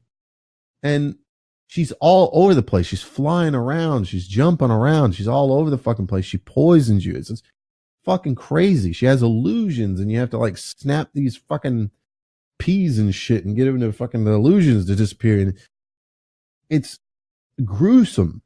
Okay. Because it's not like you can go in and be like, okay, let me try this, or let me summon a phantom, or let me switch to a different weapon to deal with this bitch. Can't do that. You have to play the game one fucking way, and that's with the one sword that you get. Well, they also have the tools for your arm, which they say like doesn't matter. They say that like if you have the right tool for the job, it'll make it a lot easier, which bullshit. May or may not be true. But the thing is like the game isn't always linear, so you never know if there's something you're missing, right? Like I found that firearm thing, and like before you did, and you were way past me. And that made the fucking ogre dude a lot easier to kill, because they tell you 2 or 3 times that like fire scares him, right? And there's fire all over the place. You think, maybe I got to use the environment. Nah, he'll just walk through a fucking fire on the ground, But being able to shoot him with the fire and have him get stunned for a while really fucking helped. And you had to do it without it, and you had no idea that was a thing. Yeah, well, he was easy for me because I just learned his 3-pattern attack or whatever. Most of his attacks. That's what I had to do too, because guess what? All those fucking cool things you get on your arm, they have a very limited amount of ammo. That's right. And they don't fucking respawn when you die. And I was just about to say and you could only buy them with money, and guess what? Your money goes away when you die too. So the more you die, the harder it gets. And the tools are relatively useless early on, which is when you need them most. Like all the tools you can upgrade the tools. You get a talent tree for upgrading the tools. You get multiple tools later on.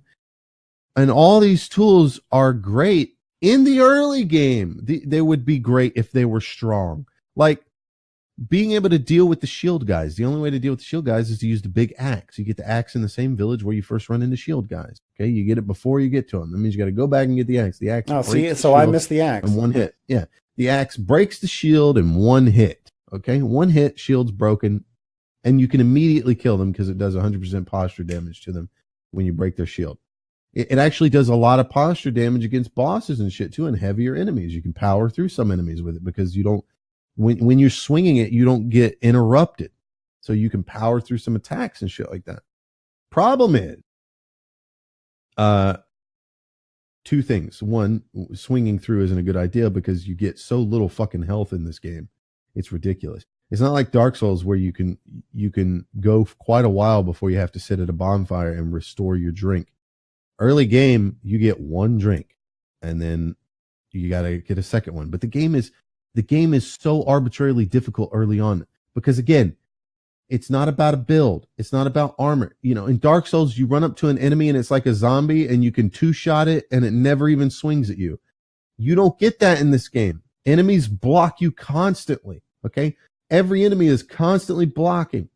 Very rarely do you get to run up to enemies. It's not till later on that you start running into enemies that you can get a power upgrade and kind of power through some of their attacks, and now you can just swing on them. But the core problem with this game is just the arbitrary difficulty. Early game, you need those tools to deal with those enemies, but they don't give them to you that early. And then when you get them, by the time you get them, they're so mundane, they don't even work. So you come across this boss later on that's this charging bull. It's literally a fucking bull that runs around in this medium-sized arena area. It's not a really arena, but it's like an arena. It's a square area that's medium-sized. And he's got these two horns on his head, and they got like they're covered in straw or whatever, and they're lit on fire. Now this is a beast, and the game tells you use fire on beasts. Well, it turns out firecrackers scare this thing, right? Here's the problem. Firecrackers don't scare it. It has to be charging you for it to work. So you have to get the bull to charge you, and then you have to activate the firecracker. Now, there's a delay on the time that you hit the button, and he animates to throw out the firecrackers, and then go, brah. And the bull is fast as fuck, okay? Your instinct is to dodge. But you don't want to dodge. You want to block. But when you block, because it's on fire, it slowly increases your fire rate. This boss is fucked up, man. And it only has one health bar, fortunately. But the problem is, when you hit it with this firecracker, when it's charging you, and you time this firecracker perfectly, you hit it, it rears up off of its feet and comes back down, and that's it. The stun is enough time for 2 fucking swings of your sword. Which ain't shit, my dude. It ain't shit. A stun, and you get 15 in the beginning of the game. 15 charges. This thing takes 2 charges. You can't do it enough times. It's not something where you're going to get to throw it out and, hey, it's its weakness. No, it's literally barely, it's, imagine if you're jerking your dick and you're like, honey, wife, girlfriend, can I get a helping hand here? And from across the room, she spits at you. That's how much of a fucking helping hand it is, okay? Right? That's how helpful it is. Thanks. I guess I'll rub this on my dick now. That's how useful it is. It doesn't help at all. Now, some people might be like, that's what I'm into. That's my fetish. That helps a lot. Right. Some people are going to say that about this game. It helps me a lot. Yeah, just like the guy that gets spit on from across the room. He's going to be like, yeah, I'm into that. But take my word for it. It's barely fucking helpful. And you need those things early game. You really need them because the game is fucking brutal early on. First of all, you go into the game doesn't tell you, yo, don't jump, don't dodge.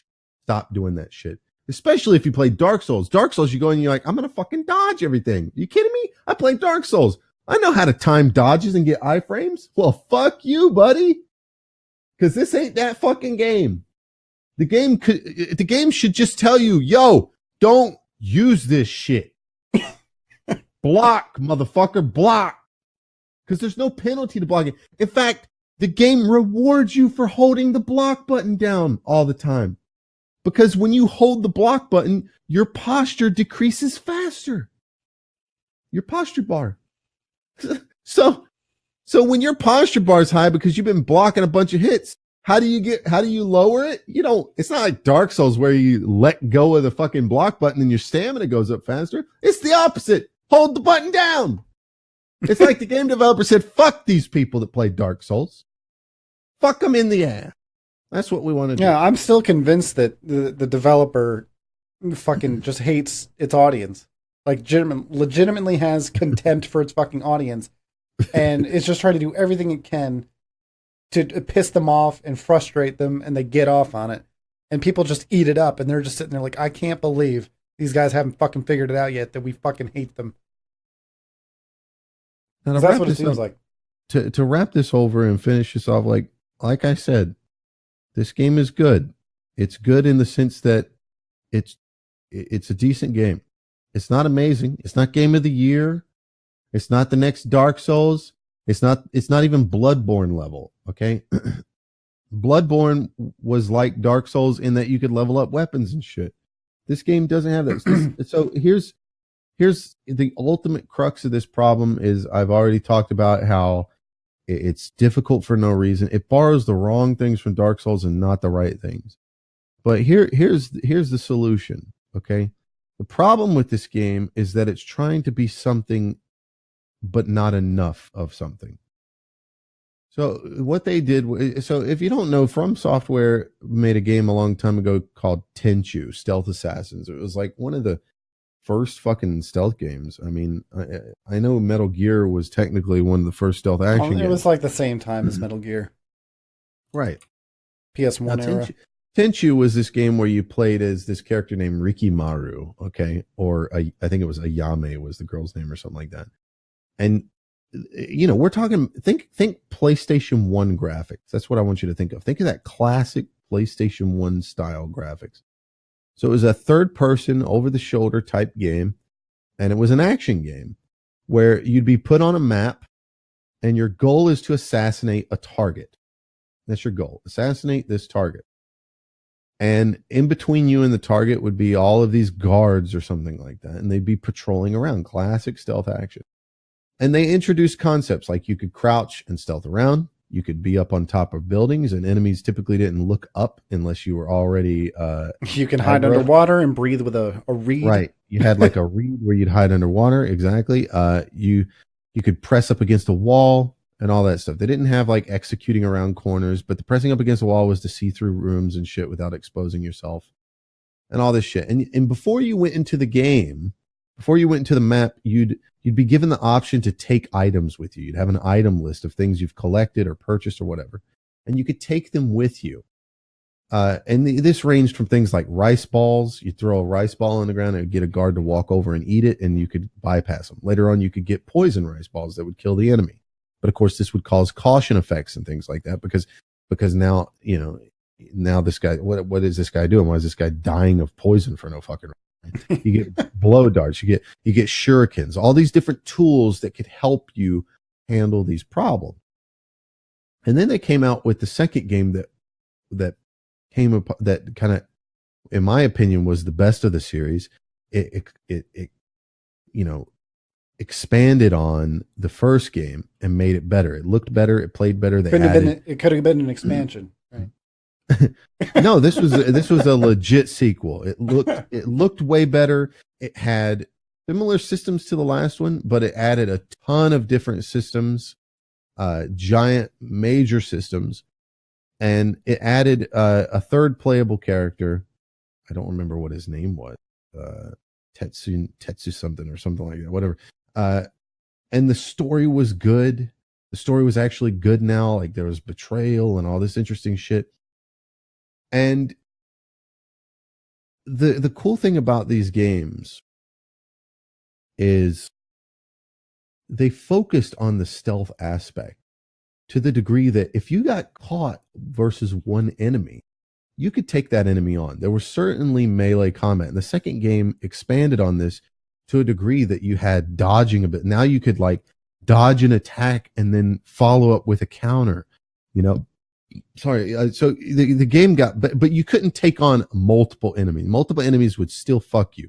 This wasn't like Shadow of War or Shadow of Mordor where you could stealth around, but as soon as you got caught, you could take on 100 fucking dudes.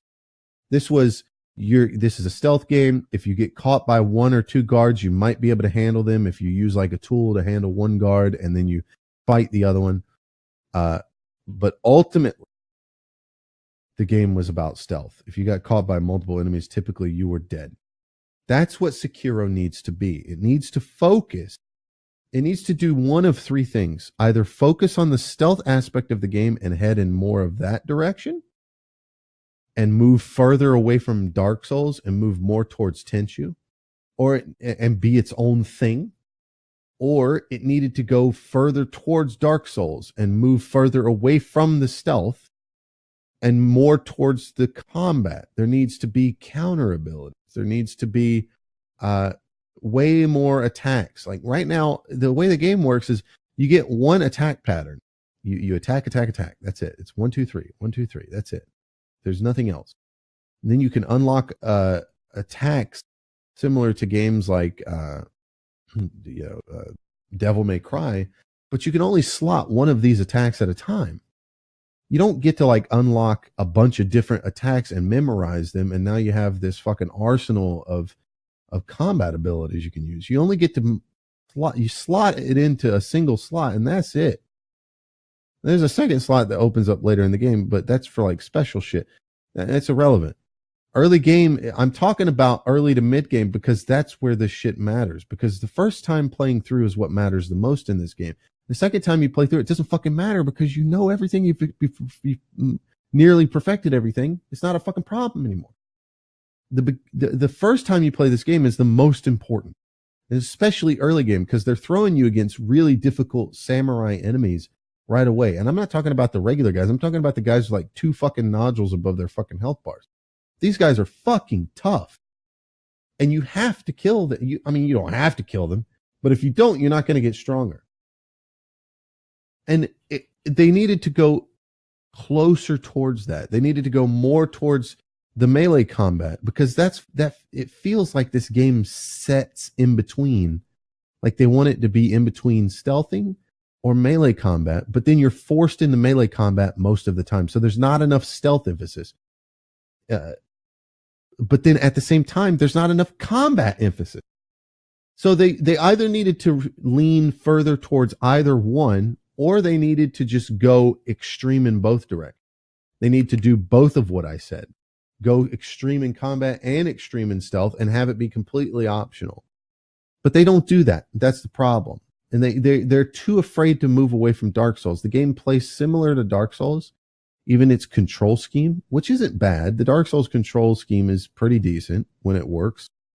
And it works here, but it's too much like Dark Souls, but not enough like Dark Souls. You know, like there needs to be weapons that you can acquire, not fucking tools that are weak and then you fucking do a talent system and then they're just tools. I'm talking about swords, weapons, different types of weapons, spears, swords, axes, shit like that.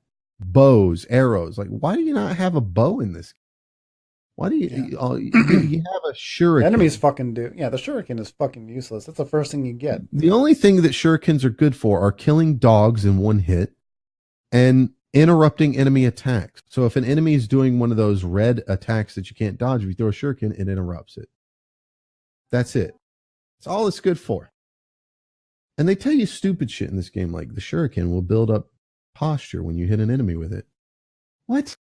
Okay, imagine if you had a cracker, right? Imagine you had a cracker, and the cracker is the entire posture bar in this scenario. And then the game developer comes along and they take the cracker and they just tap the cracker until a piece of salt falls off the cracker, right? And then they pick that piece of salt up on the tip of their finger and they say, that's a lot of posture damage. Right? That's a lot of cracker. You out of your fucking mind. What are you talking about? Are you fucking serious? You throw a fucking shuriken at them, even if it hits them and they don't block it, it's like... It does exactly what you think a shuriken would do. Yeah, it's like hardly anything. 1/50th of the fucking bar. 1/100th of the bar moves. And you only get 15 shuriken. The best way to increase posture in this game is through parry.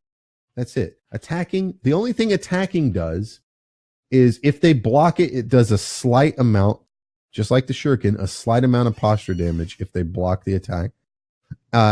If they parry your attack, it does no posture damage to them, which they will do.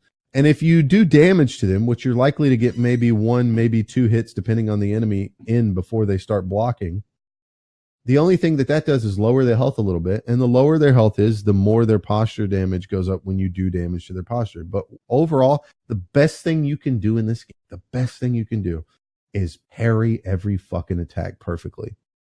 And that's how you become a god at this game. But another problem that I got is the whole skill system, because you do kind of level up, but like you have a bar. I don't know how high it goes, but every time it goes up, it adds a number. So you get like, level 1, level 2, level 3, and then you have to use that to get a skill. And there's a skill that would be really fucking useful to have where when you do a death blow, you get health back.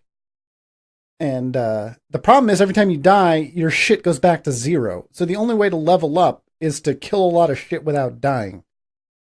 That's right. But at the beginning of the game, you die all the fucking time. So you're fighting increasingly harder and harder enemies, and you're not getting any stronger.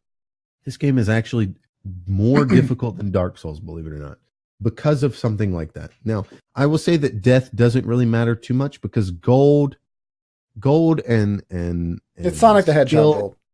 Gold and skill doesn't matter too much early on for you because everything you have to buy is pretty cheap early on.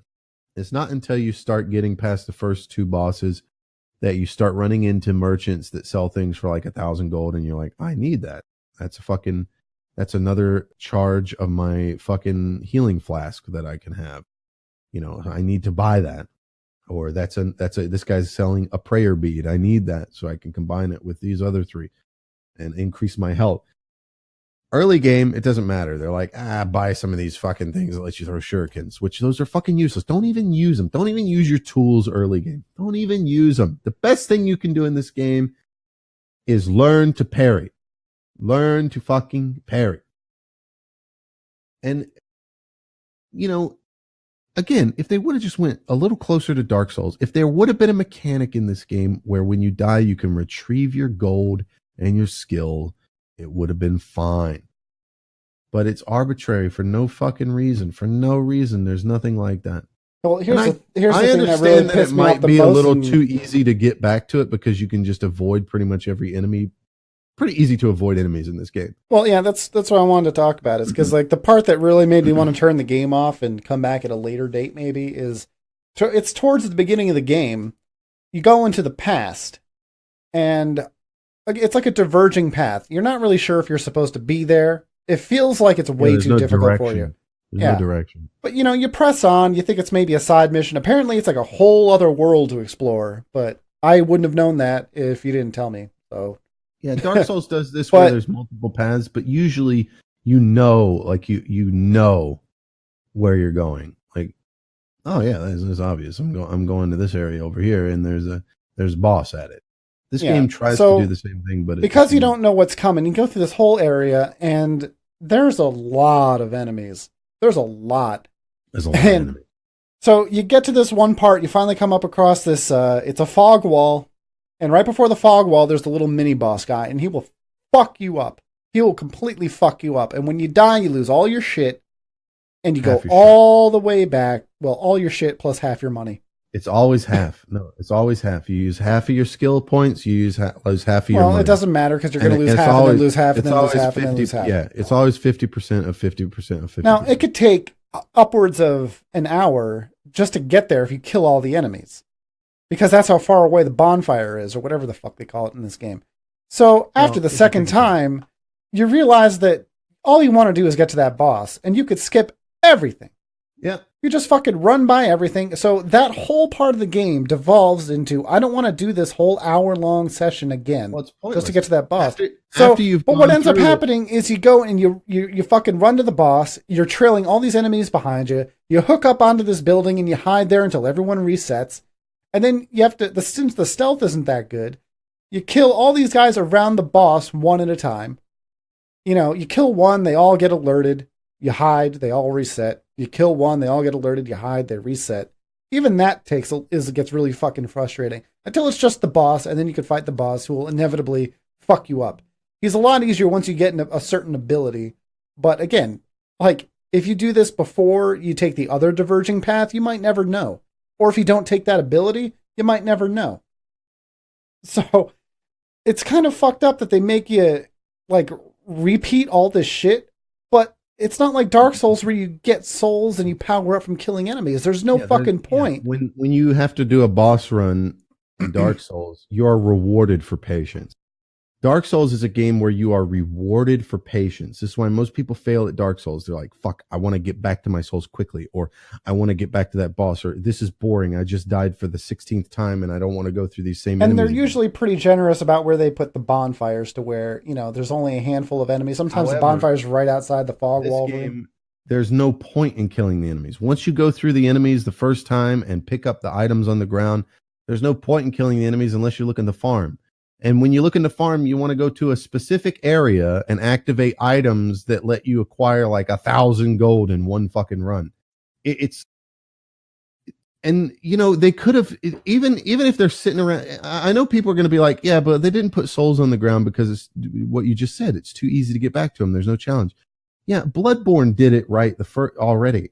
Like in Bloodborne, if you were killed by an enemy, sometimes your blood would drop on the ground.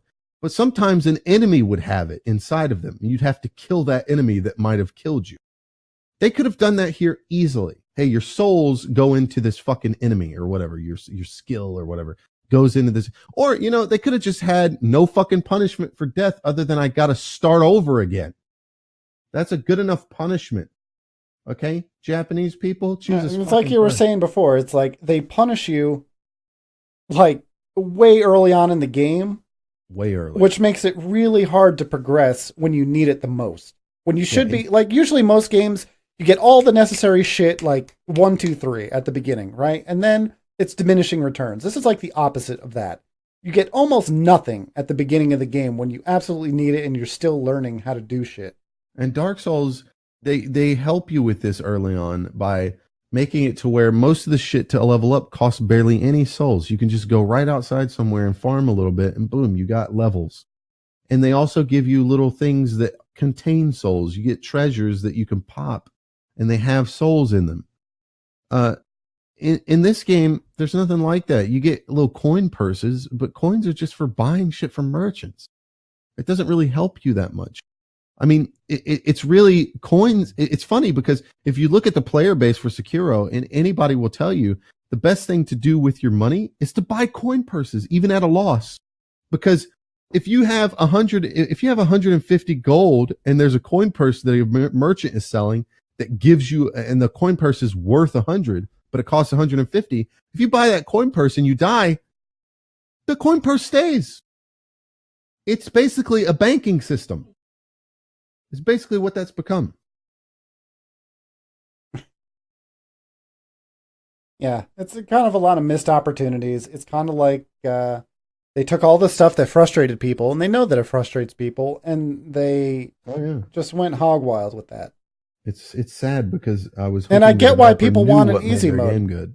Yeah, well, and people, I mean, I would like an easy mode. I don't want an easy mode. I want an options customization. I want customization of things like, you know, whether or not my skills drop, whether or not. If you're not going to ask for them to revamp the whole fucking game to change their progression system and stuff, like, it would be nice for me to be able to go through the game on easy mode, learn the systems, learn like where shit is and, you know, what I need to do. Because the worst part about this game and Dark Souls games is throwing your fucking face against something, not even necessarily a boss, even a mini boss or just getting through an area, and not even knowing what is coming around the corner, if you're going the right way, if it's what you should be doing right now. Because I stopped after that mini boss. I don't know where to go after that. I don't know if I'm still how big that past area is.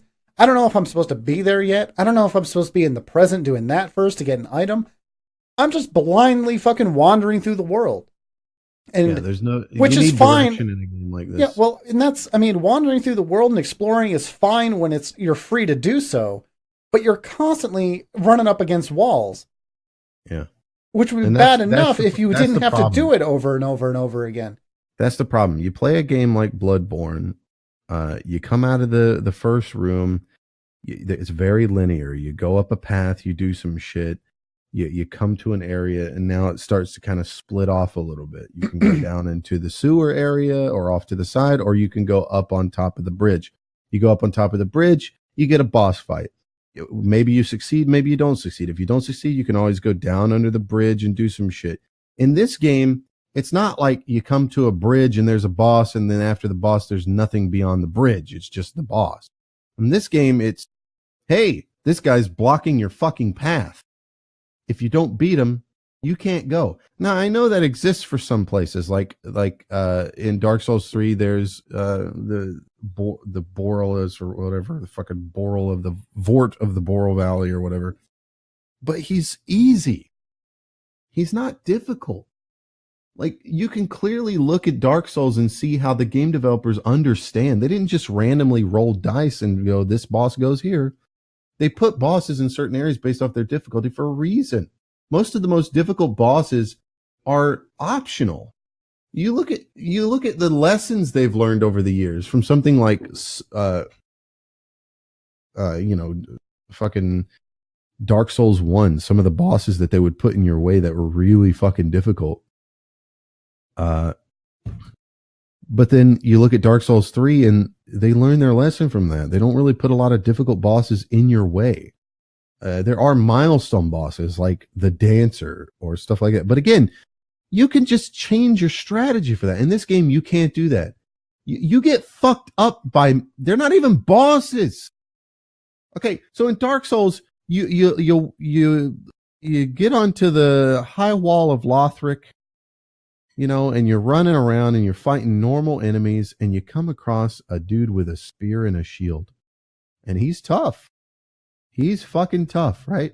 The dude with the spear and the shield in Dark Souls 3, when you go in that room after you're on the rooftop and the thing transforms, and you get the crystal lizard, and a little crystal lizard guy runs away from you, you go down, kill the crossbow, and you go inside that room, and it's full of like tables and chairs, and there's that one fucking guy in armor, and he's got a shield and a spear.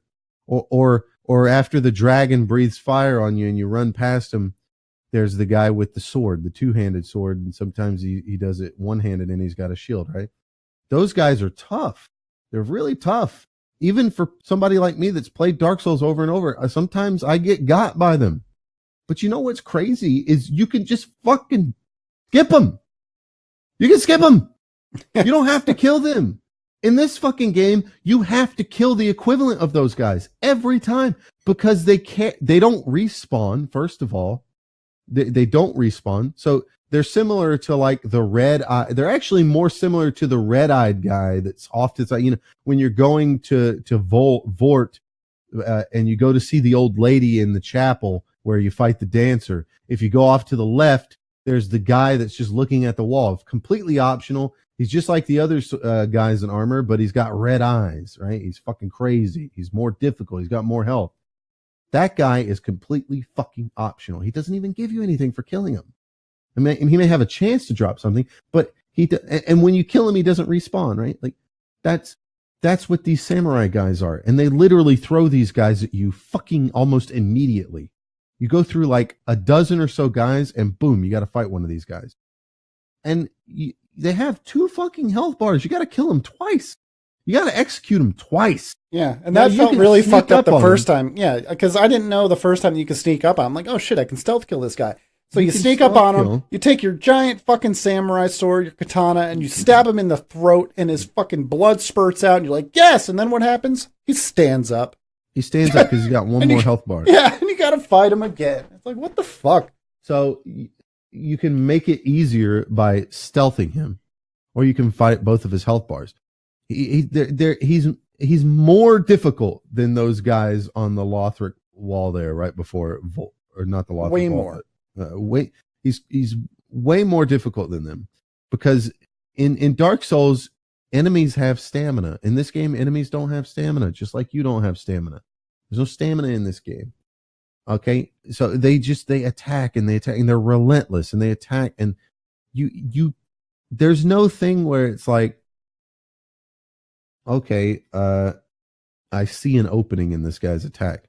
You have to learn his attacks, because again, it's not about getting around him and backstabbing him. It's not about getting off to his side and swinging on him because he swung with a two-handed sword and now he's got a short time to, you get that shit in Dark Souls where a boss will like swing their big two-handed sword, rah, boom, and then they'll do this thing where like you see them picking it, hefting it up over onto their shoulder again. And that's your timing to attack.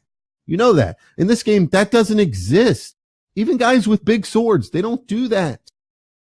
Like, very rarely. There's like one enemy that feels like a Dark Souls boss, and that's the fat guy that gets drunk. Like, he feels like a Dark Souls because he's got some attacks where he animates slow recoveries. These samurai guys you have to fight that are named and don't respawn again, you have to kill them because they drop prayer beads, and you need 4 of those. You need 4 of those to level up. Right, and that's like another problem that's kind of like the same with Dark Souls, but Dark Souls is better because you can opt in to put your points into health. Well, you can opt into putting points into health, and if you're like, man, I just want to, for the next 10 levels, I'm just going to dump points into health and have it make a difference. Here, it's like you kill 4 of these guys that are really fucking difficult. They're the same every single time. Yeah, and you get these prayer beads, you put 4 of them together, you upgrade your health, and it's like a sliver of health. Like, so if it took you 2 hits to die, and you upgrade your health, it still takes you 2 hits to die. But the ultimate problem with these guys is they're spread out to a decent degree. Like, they're spread out, but they're not. So, like, it's like a dozen enemies and then a guy that overlords them. A dozen enemies and then a guy that overlords them. And you have to do this 4 fucking times to get any kind of sense of progress. You don't get an attack upgrade till you fight the first real boss, which is the horse guy, the guy on the horse, which is multiple. I mean, it's pretty far, but you're only going to have upgraded your health 1 time at this point. Yeah. So they're few and far between, but they're not. It's difficult to explain. Like, what they really needed to do was you get a prayer bead and it upgrades your health to a certain amount. And they could have taken the amount that you get, even if they would have just taken the 4 prayer bead amount, the amount that you get for combining 4 prayer beads, take that amount and cut it into fourths. And then each time you get a prayer bead, I get to go to a bonfire and upgrade my health to a fourth of what 4 prayer beads would be. At least then it would feel like killing one of these guys is some kind of progress. But it's not, because you kill the guy, you're like, oh, a prayer bead. And they're like, combine 4 of these and you can up your health. And like, oh, okay. And you run into another one, you're like, okay, I guess I'm going to get another prayer bead that I can't use for 2 more of these fucking guys. Jesus Christ. And you run into another guy. And then you run into like a fucking boss. I don't even know what you classify it as. It's a boss, but it's not a boss, because when you beat him, you get a prayer bead. Like, you beat the fucking you run into the guy that has his hands chained together and he breaks it off and he's doing wrestling moves on you. The guy you were talking about with the fire. Yeah. You run into him and he's got this giant fucking bar above your screen. And you're fighting him, and when you kill him, you do the execute like you do on a legitimate boss, and he drops prayer beads. And then you fight the guy on horseback. He doesn't drop prayer beads. He drops a memory of himself, and you fucking consume it, and you get attack power increased by 1. It's so fucking, you don't feel. And by the time you get 4 fucking prayer beads, it's like you said, you sit down, you do it. It's like nothing significant at all. Yeah. It's like, what is this? This is not progress. There's no progress in this fucking game. That's the problem. The problem with Sekiro is the progress feels like shit. The only progress you make is distance. And you don't even feel good about it, because you go through like 12. You go one way and you feel like it's not even the right way and you're missing something in the other direction. Right. And sometimes you hit a wall on both ends. Like, you fight the same guy over and over. You're like, okay, well, maybe I don't have what I need. Maybe I don't have what I need to kill this guy. Yeah, and you go the other way, and it's another fucking wall. And you're like, Jesus fucking Christ. In my game right now, I'm literally up against 2 walls. I got a bull that charges at me, and I got a fucking old lady that jumps around and makes illusions and shit. That's my only two options. And you go through like 12. And your third option would be to go and explore the world and see if maybe you missed something, but you don't want to do that either because you don't even know if there's anything there, right? And you have to go and fight all these guys, and it's going to take forever, and you don't even know if there's going to be a reward for it. Best case scenario, you end up killing everyone without dying, and maybe you can get a skill.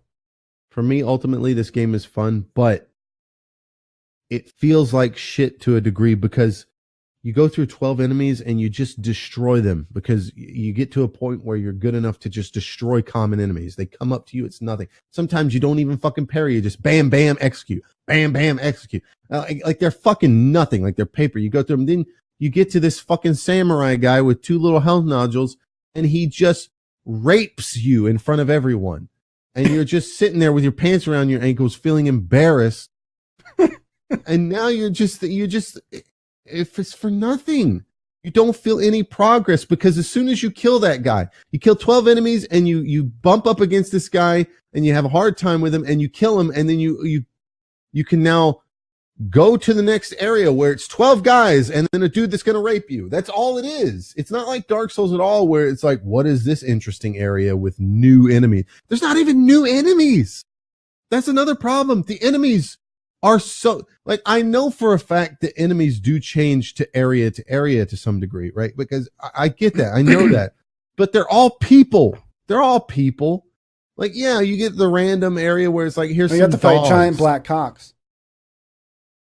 You do fight giant black cocks.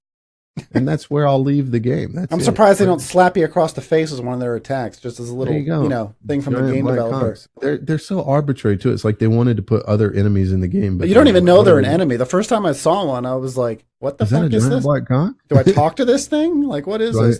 It pecks my fucking eyes out. Well, now you've given it away that it's not dicks. All right, you could have pecked my eyes out.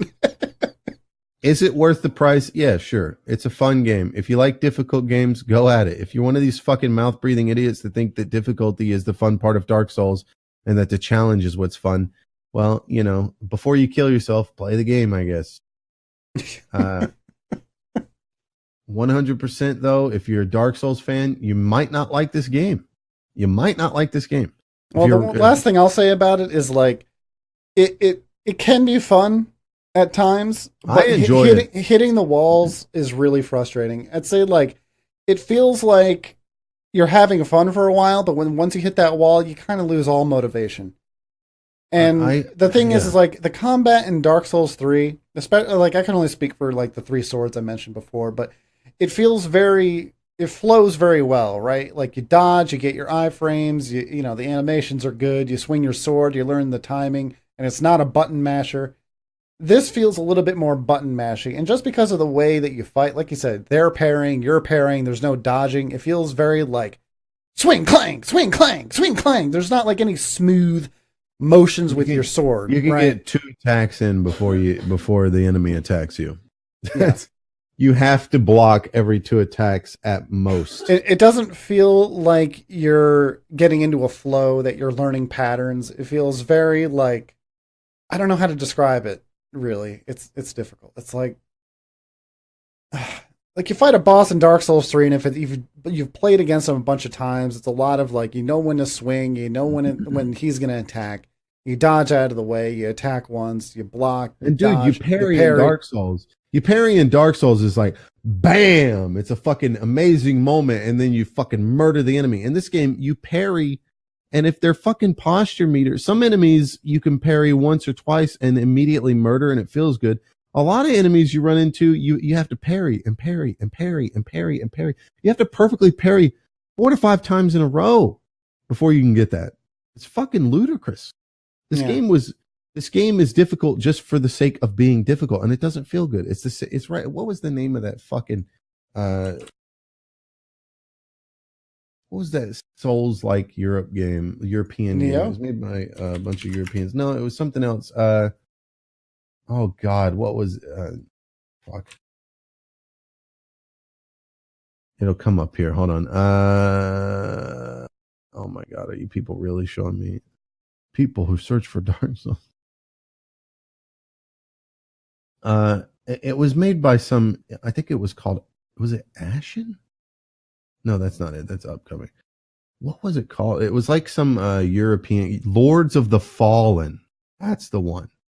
Lords of the Fallen. If you want to see an example of how a game can fall on its face because it's trying to emulate Dark Souls but doesn't emulate the right parts of Dark Souls, look no further than Lords of the Fallen. Lords of the Fallen is a pretty game.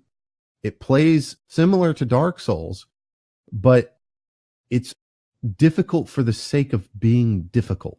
Okay, like the controls are not as good as Dark Souls. It doesn't feel like Dark Souls in the controls, which is its first problem. When I say Dark Souls, I mean Dark Souls 3, because that was my problem with Dark Souls 1 too. Like, playing Dark Souls 3 and going back to Dark Souls 1, it's like, man, it doesn't. The real issue with Lords of the Fallen, though, is that aside from the controls, you run into enemies that are like the game is just, they purposefully slow down your attacks and shit. Like, it's a decent game, and maybe we'll play it one day to get an idea for it before we end up quitting and saying this is fucking stupid. But like, it's really one of those games that tries to be Dark Souls but misses the mark because it doesn't understand what Dark Souls is. And this is what I say to all these these non-fan fucking Dark Souls enjoyers, I guess is what you call. It's not about the difficulty. If you think it's about the difficulty, go play fucking I Want to Be the Bashi. Well, the thing is like in Dark Souls, the difficulty actually kind of ties into the story, right? Like, it helps build this world that, like, it's a fucking relentless world, and you're just a little man on the totem pole, and there's kind of a reason for it. And the great thing about the Dark Souls world is, like, even if you don't fucking know what's going on because they don't really tell you, like, there's a lot of visual storytelling. You get the sense that there was like a great kingdom here at one time, and shit was going on, and right, it's you're like, you're here for the end of the world. It's exactly that. It's an end of the world situation, and you want to know, like, what was the world like before that? Where's it going? Yeah, and I get none of that from Sekiro. None of that from Sekiro. Absolutely. Every area looks the same. The next area, it's not like Dark Souls where it's high fantasy and like you go to the, Dark Souls understands. The developers of Dark Souls understood, at least they understood. I don't know if they've swapped people out or what's going on here, but they at least understood with Dark Souls. You could tell they knew, because when you would come to a new area, there'd always be like some big door barring your way, and your character would slowly open this heavy door and immediately reveal the next area. And you get this moment of pause where the door would open and the game would play this little jingle of boom, and you'd have the fucking text pop up of this area. They knew that was important and that people liked it. They fucking knew that shit. You don't get that in Sekiro. Every fucking place is the same Japanese fucking temple/castle. It's the same. There's an area where you go to a forest. It's a fucking forest. There's nothing special about it. And guess what you're fighting in the forest? People. You're fighting people. You're not fighting demons. You're fighting people. Now, maybe there are demons later on in the game. I haven't played the full game to completion. So take this for what it is. Maybe the game is just fucking amazing near the end. I don't know. But I'm sorry, it's very important. The beginning of the game is important. If you look at Dark Souls 1, Dark Souls 2, Dark Souls 3, the most important part of those games are the beginning. And you can tell there's a lot of love and passion put into the beginning of those games to make you feel as a player that you're making some kind of progress. And some of the most fun you have in Dark Souls is in the beginning, because all the levels are cheap. So in the beginning of Dark Souls, you go like, I'll tell it backwards. When you're in game of Dark Souls and you're high level of Dark Souls, you go to kill a boss and you go back and you turn in your shit and you get one level. In the beginning of Dark Souls, it gives you nothing. Right. And in the beginning of Dark Souls, you go in and you're like, you fucking beat a boss and you go to your first bonfire and it's like 10 fucking levels. Holy shit. I just leveled up 10 fucking times. Look at my fucking health bar now. It's fucking massive. It's like, that's the fun. You don't get that here. It's the opposite. Maybe it's the opposite. I don't know. Maybe it just keeps fucking you in the ass and people want that. Probably, yeah. Sekiro, in the beginning, you feel like a weak shit that you get nothing. My God. I've played through the game. How many hours do I have on this game? Well, see, the thing about Dark Souls is like when you feel strong and weak at the same time. Like if you have skill it feels like you're strong, but you know that like one fuck up and you're gonna be, on your ass. All right, 12 hours. That's what I have in Sekiro. I have 12 hours in Sekiro. I have not played multiple characters. I haven't left the game running while sleeping or going AFK. 12 hours. I have upgraded my attack damage once. I have upgraded my health once. 12 hours.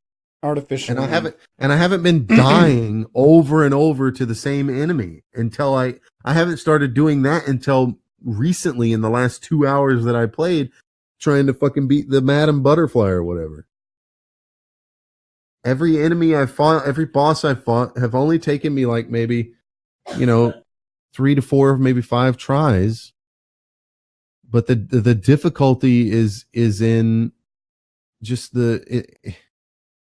it's the monotony of it. That's the difficulty of it. Certainly I did spend a lot of time in the castle in the past, but that's because I wanted to farm those areas and shit to a degree. But I've only been there for like 3 it's really to 4 hard hours. to get into a game and want to keep pushing forward when the environment doesn't really tell a story. The story itself doesn't seem to be going anywhere.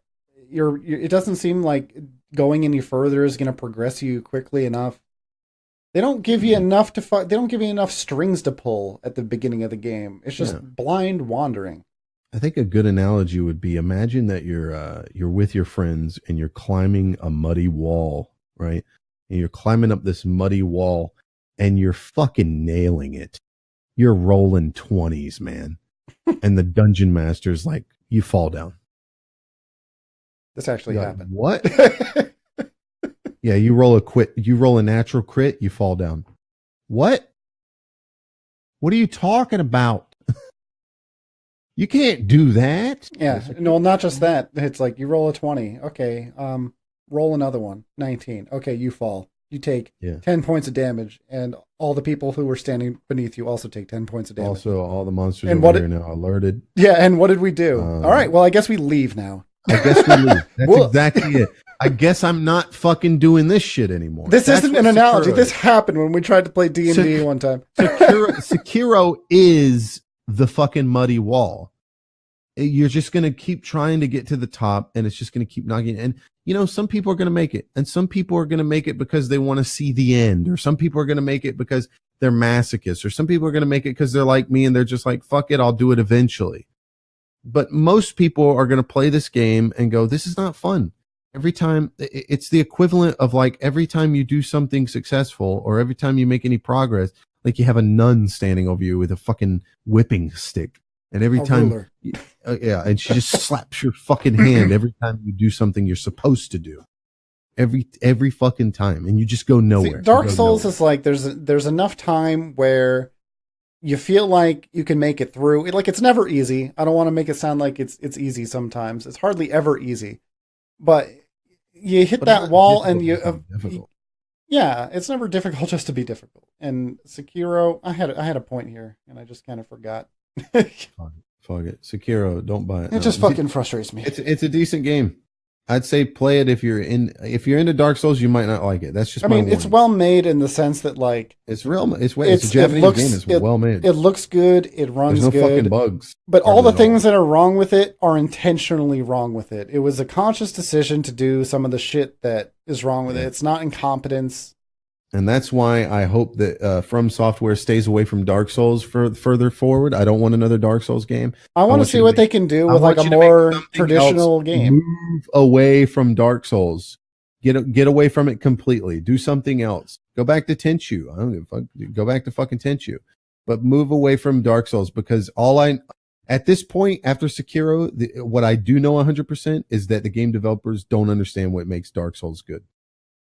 And all they're going to do is fuck it up.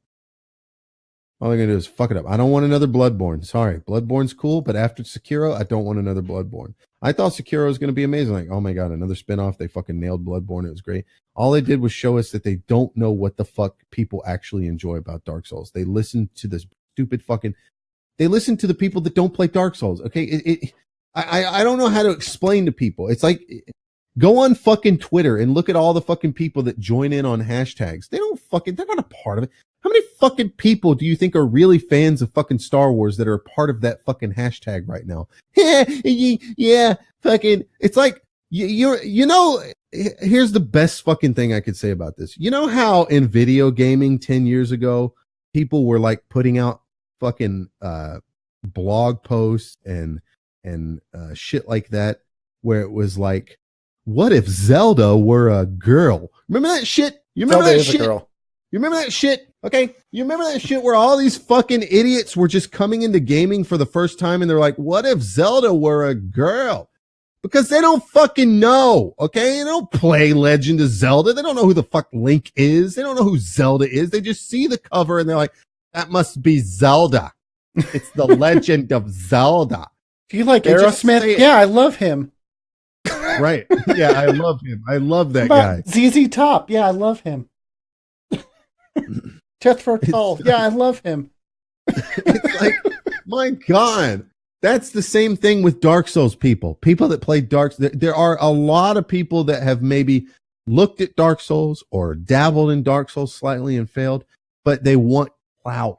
They want clout. Clout's the most important thing to these people. And it's a lot of fucking people. So they just go around saying, yeah, I beat Dark Souls, or it was easy. Dark Souls. It's the same type of people that come into Twitch chat and like, this is easy. This was easy for me. I did this super easy. No, you didn't, you fucking lying faggot. And you don't know who Link is either. Shut the fuck up.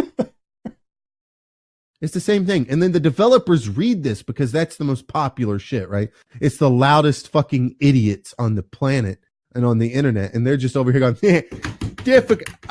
It's easy. I love how hard Dark Souls is because I'm an elite epic gamer. I play with one hand. I beat Dark Souls with a Guitar Hero controller. I beat Dark Souls. I did a no-hit run. How many no-hit runs exist that are documented, by the way? I don't know. One, maybe two. Maybe two, one, maybe two. Well, you can't all that work, all that fucking time and work just so people scrolling through Facebook could be like, huh, interesting, and scroll right by. And scroll right by your shitty ass clout. And you know what happened? The game developers looked at all these losers looking for clout and they said, I guess people like the difficulty. Let's make the next one super hard for no reason. And then Sekiro is going to come out and everybody's already praised it. It's amazing. It's great. So the next, we're going to make a Dark Souls 4, everybody. Oh man. Yeah. Finally. It's going to come out. It's going to be the same. Fucking get your head to smash in over. Dark Souls 4 comes with a hammer you can hit yourself in the head with and give yourself a brain damage before you break. Comes with a bottle of Jack Daniels and a handgun. Comes with a bottle of Jack Daniels, and me, the game developer, the guy who made it up, has come. I jizz in it for you. You drink it. I have my jizz in there. You're gonna buy a physical copy and open the box, and it's just gonna punch you in the face. You're gonna open up, and instead of a disc, it's just gonna be like a middle finger. They're not gonna release a digital version at all. You have to buy a digital copy. Yeah, and it's like a jewel case, a classic jewel case, and you open it up. It's like hard to open. It's like they got the government plastic. Like, God damn it! It's like your first challenge. Have any seals on it. There's no seals on it at all. It's just you have to break it open. Only compatible with Windows XP. And when you open it, there's no disc. There's just jizz. It's just somebody's came where there's like an area for the disc to sit. Somebody's just came on there. It's just. Oh my God. I mean, I wouldn't put it past them. They hate their consumers. Telling you, man. But yeah, the thing about Dark Souls is like it has all these great stories that could have been told from like, you know, when that whole region was in its prime and thriving and everything. And it's kind of the same reason that like Game of Thrones is kind of interesting. It's got a good story like in the time that it's being told, sure, but like you always hear about all this other shit. Like who's the first prince that was promised? What the fuck was his name? Azor Ahai. Yeah, like there's that whole story that you just kind of hear tidbits. And you're like, wow, that would have been an interesting story. There's the whole thing with Jaime killing the Mad King. It's like, man, all the events leading up to that were probably pretty fucking intense, right? Hmm. So like, it kind of feels like you're seeing the aftermath. You really are seeing the aftermath in Game of Thrones, right? It's like all these events that you just hear about and see in flashbacks sometimes. Yeah. And now, like, even all the people that were in charge and in power in the first couple seasons are all dead, and it's all like the children coming into power. That's now. why it's so good. It's like Lord of the Rings. Tywin's dead, and fucking it's like Lord of the Rings are dead. They started way back at the first fucking battle with Sauron. You know. Yeah. It's like if they started there, and you'd see all these old characters, and they'd be dead, and then like the only guy left is the fucking elf dude, and you're like, man, this is coming full circle. Yeah, it's like all the leaders of the houses are dead, and it's all the children like taking up arms now and fighting the undead and shit. So like real life. Yeah, kind of. Same shit, different people. And speaking of Game of Thrones, 0 days left. Today is the day. Did you see the meme I posted in Discord? Yeah, I did the butthole symbol of approval underneath it. Because he has no dick. Yeah.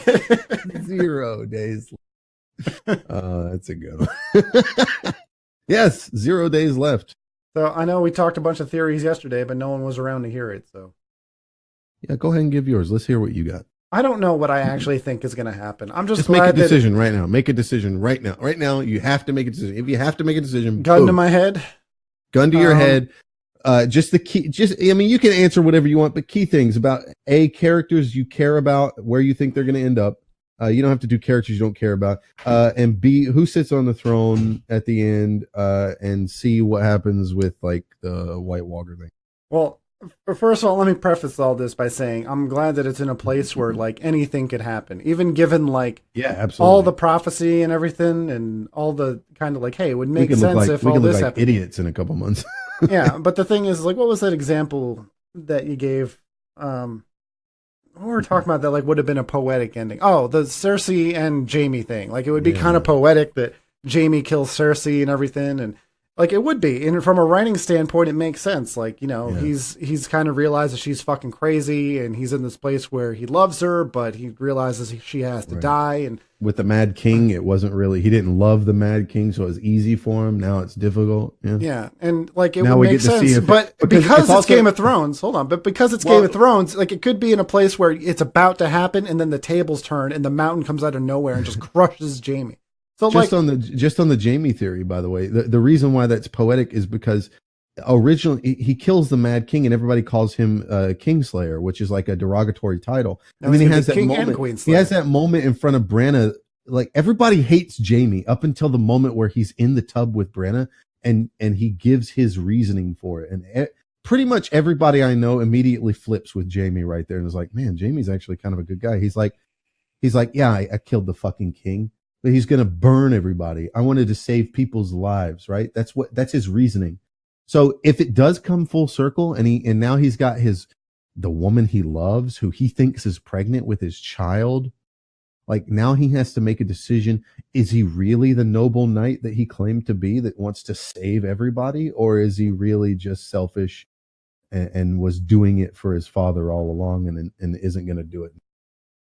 Let people die, right? Like that's the poetic part about it. But go ahead, sorry. So I think at the end it's going to be a mixture of some of that, some of like table turning, and some shit you expect. Now, I think it's entirely possible that the whole season is a clusterfuck, right? Like everything fails, the White Walkers just roll through the fucking like the whole land and end up winning, and the fucking series ends with the Night King sitting on the Iron Throne with nothing around, everything frozen. Winter, like in middle of winter. You think it ends like a horror movie? Yeah, right? Like fucking minor key music. Yeah.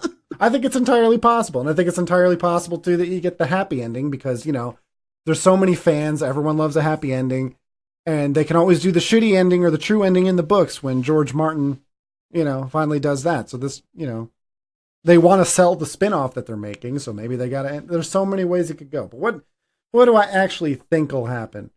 Some Starks have to die. Like I said yesterday, there's a surprising number of Starks still around. Yeah. You know, even they're surprised. I thought Bran was dead. I thought Arya was dead. I thought Jon was dead. Jon was dead. You know, so. Yeah. I don't think they can keep Jon and Dany alive. One of them's got to go. Okay. No, they're both, part of the prophecy, the prince or princess that was promised, right? So Right. I don't know. I think you need John more than you need Danny. I think you need the dragons more than you need Danny, right? And they're kind of attached right now. But once you get John involved, you don't really need Danny so much anymore because he's a Targaryen. And I think like once you want the love story to happen, but you don't because it's kind of fucked up that they have sex, and once John finds out who he really is, that's probably going to come to an end. So now you don't have the love story anymore. You got the dragons. You know that he is like the father of dragons. And you kind of don't need Danny anymore. I think that's going to be the big death early on that no one wants to see is Danny. I think that'll happen before the 3rd episode. What else? Tyrion. God, I don't know what's going to happen with him. I think he's going to live throughout the whole thing just because he's such an underdog, right? Like it's weird that he's still alive after this long. It's the unexpected thing. You expect him to die because battle's going to be everywhere. There's going to be nowhere, excuse me, nowhere safe. How is he going to make it? He is somehow. It's going to be some weird thing where he hides in a place he'll never think to look. The interesting thing I think is like the dragons. You got 2 living dragons and 1 undead dragon. Like, do you think the undead dragon is going to burn Danny in some weird kind of like ironic death?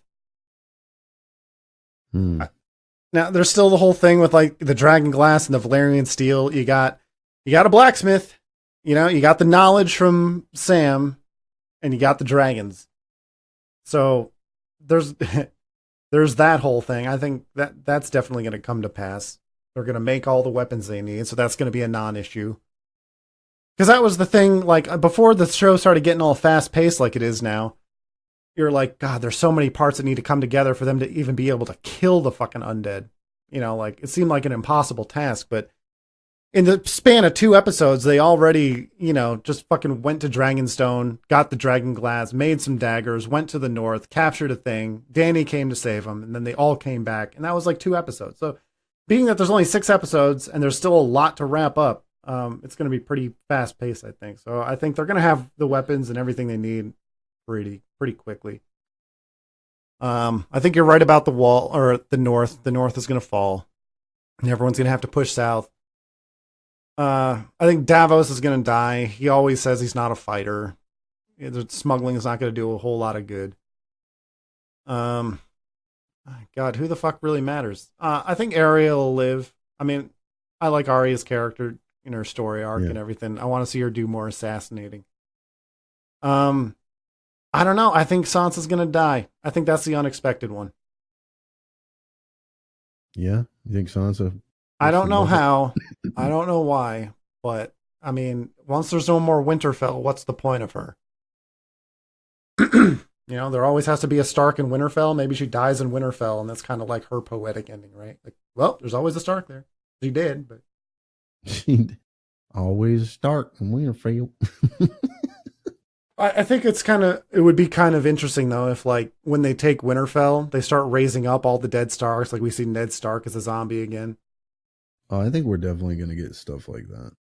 I don't know if we get Ned, but man, that would be crazy. I doubt they'll do that. Though. Or Ramsay Bolton as an undead.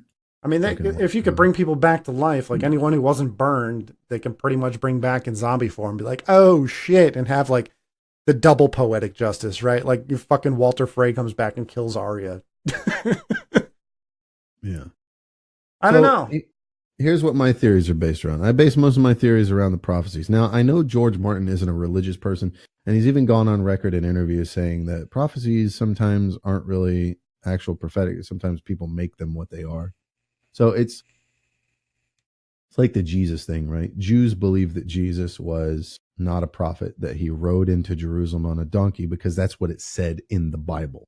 The Bible already said that's what the next prophet's going to do. And Jews believe that Jesus was just a guy that took advantage of that and got popular and whatever. That's what George Martin means by that. But this is a fantasy thing with dragons. I think it's going to be played on a little bit. It's why I really don't stick to it.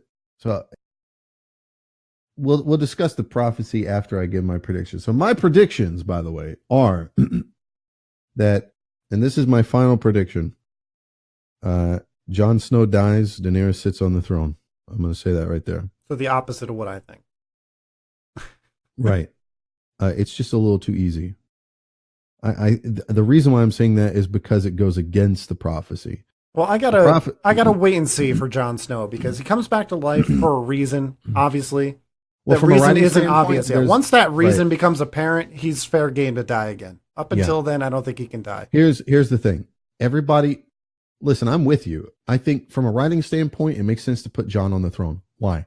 Because I don't think he goes toe to toe with the Night King. I don't think he's the one that kills the Night King at all. I think it's Bran. I think Bran has more to do with defeating the Night King, because I think it's a battle of warging or whatever the fuck, right? It's going to be something like that, where it's a battle of mind and power like that. I don't think it's going to be Jon Snow one-on-one with the Night King. We might see that, but I think Jon will be turned away or injured, something like that, or saved at the last second. Like maybe it's going to be one of those things where they meet on the field of battle and he's finally fighting him. But Bran, it's right before Bran defeats him or some shit like that, like in the past or something. I think there's this theory in film called oh god, what is it? It's fucking, what's the guy's name? Don't know. Chekhov's gun. That's what it's called. So Chekhov's gun is this idea that if you show a gun on the wall in your movie, you have to use it by the final act, or what's the point of showing the fucking gun, right? Yeah, that's Chekhov's gun. So something that they've shown now. This again. This could be, and I'll destroy my own theory at the end. But it's because it's Game of Thrones that they could do that as misdirection. There's a lot of that. My theory is that, well, you don't typically do a lot of misdirection in art like this because you want to wrap up stories. Now's not the time for misdirection. So one of the things that they showed very heavily, and they wanted to get across, was that Bran can reach out into the past to some degree. We saw this with him speaking up, and Ned kind of hearing the echo of Bran saying father, right? And then he was warned that the ink is already dry. That was the thing. The past has already been written. The ink is dry. Okay. But by the way, same voice. That guy's the same guy who did the voice acting for Skyrim's introduction. Just throwing that out. Great shit. Max von Sydow? Yeah, Dovahkiin. That's him. Yeah. So they further expand on this with the Hodor thing. Hodor is, and the Raven takes him there. He knows that Bran needs to be in that vision at that moment in order to even create Hodor, so that he could be there, not just to hold the door, but all the other shit to follow him through. By the way, that makes Hodor such a great character. If you don't make those connections, it means that Hodor, his entire fucking life, even though he was mentally affected by it from having that seizure, his entire life he knew who Bran was and that he was going to die at that moment. He might not have knew that it was actually going to happen. He might have thought it was a dream his whole life, but the moment that he's sitting there freaking out in that cave is probably the moment where he realizes, I'm going to die here. This is just like I saw when I was a kid and had that stroke or whatever that fucked me up. Yeah. That's probably why he freaks out. So Bran has to warg into him. And the Raven even tells him, listen to what your friend's telling you. He even tells him, listen to what your friend's telling you. And he makes eye contact with Hodor in the past, who at that moment is clearly able to see Bran. He's clearly able to see him.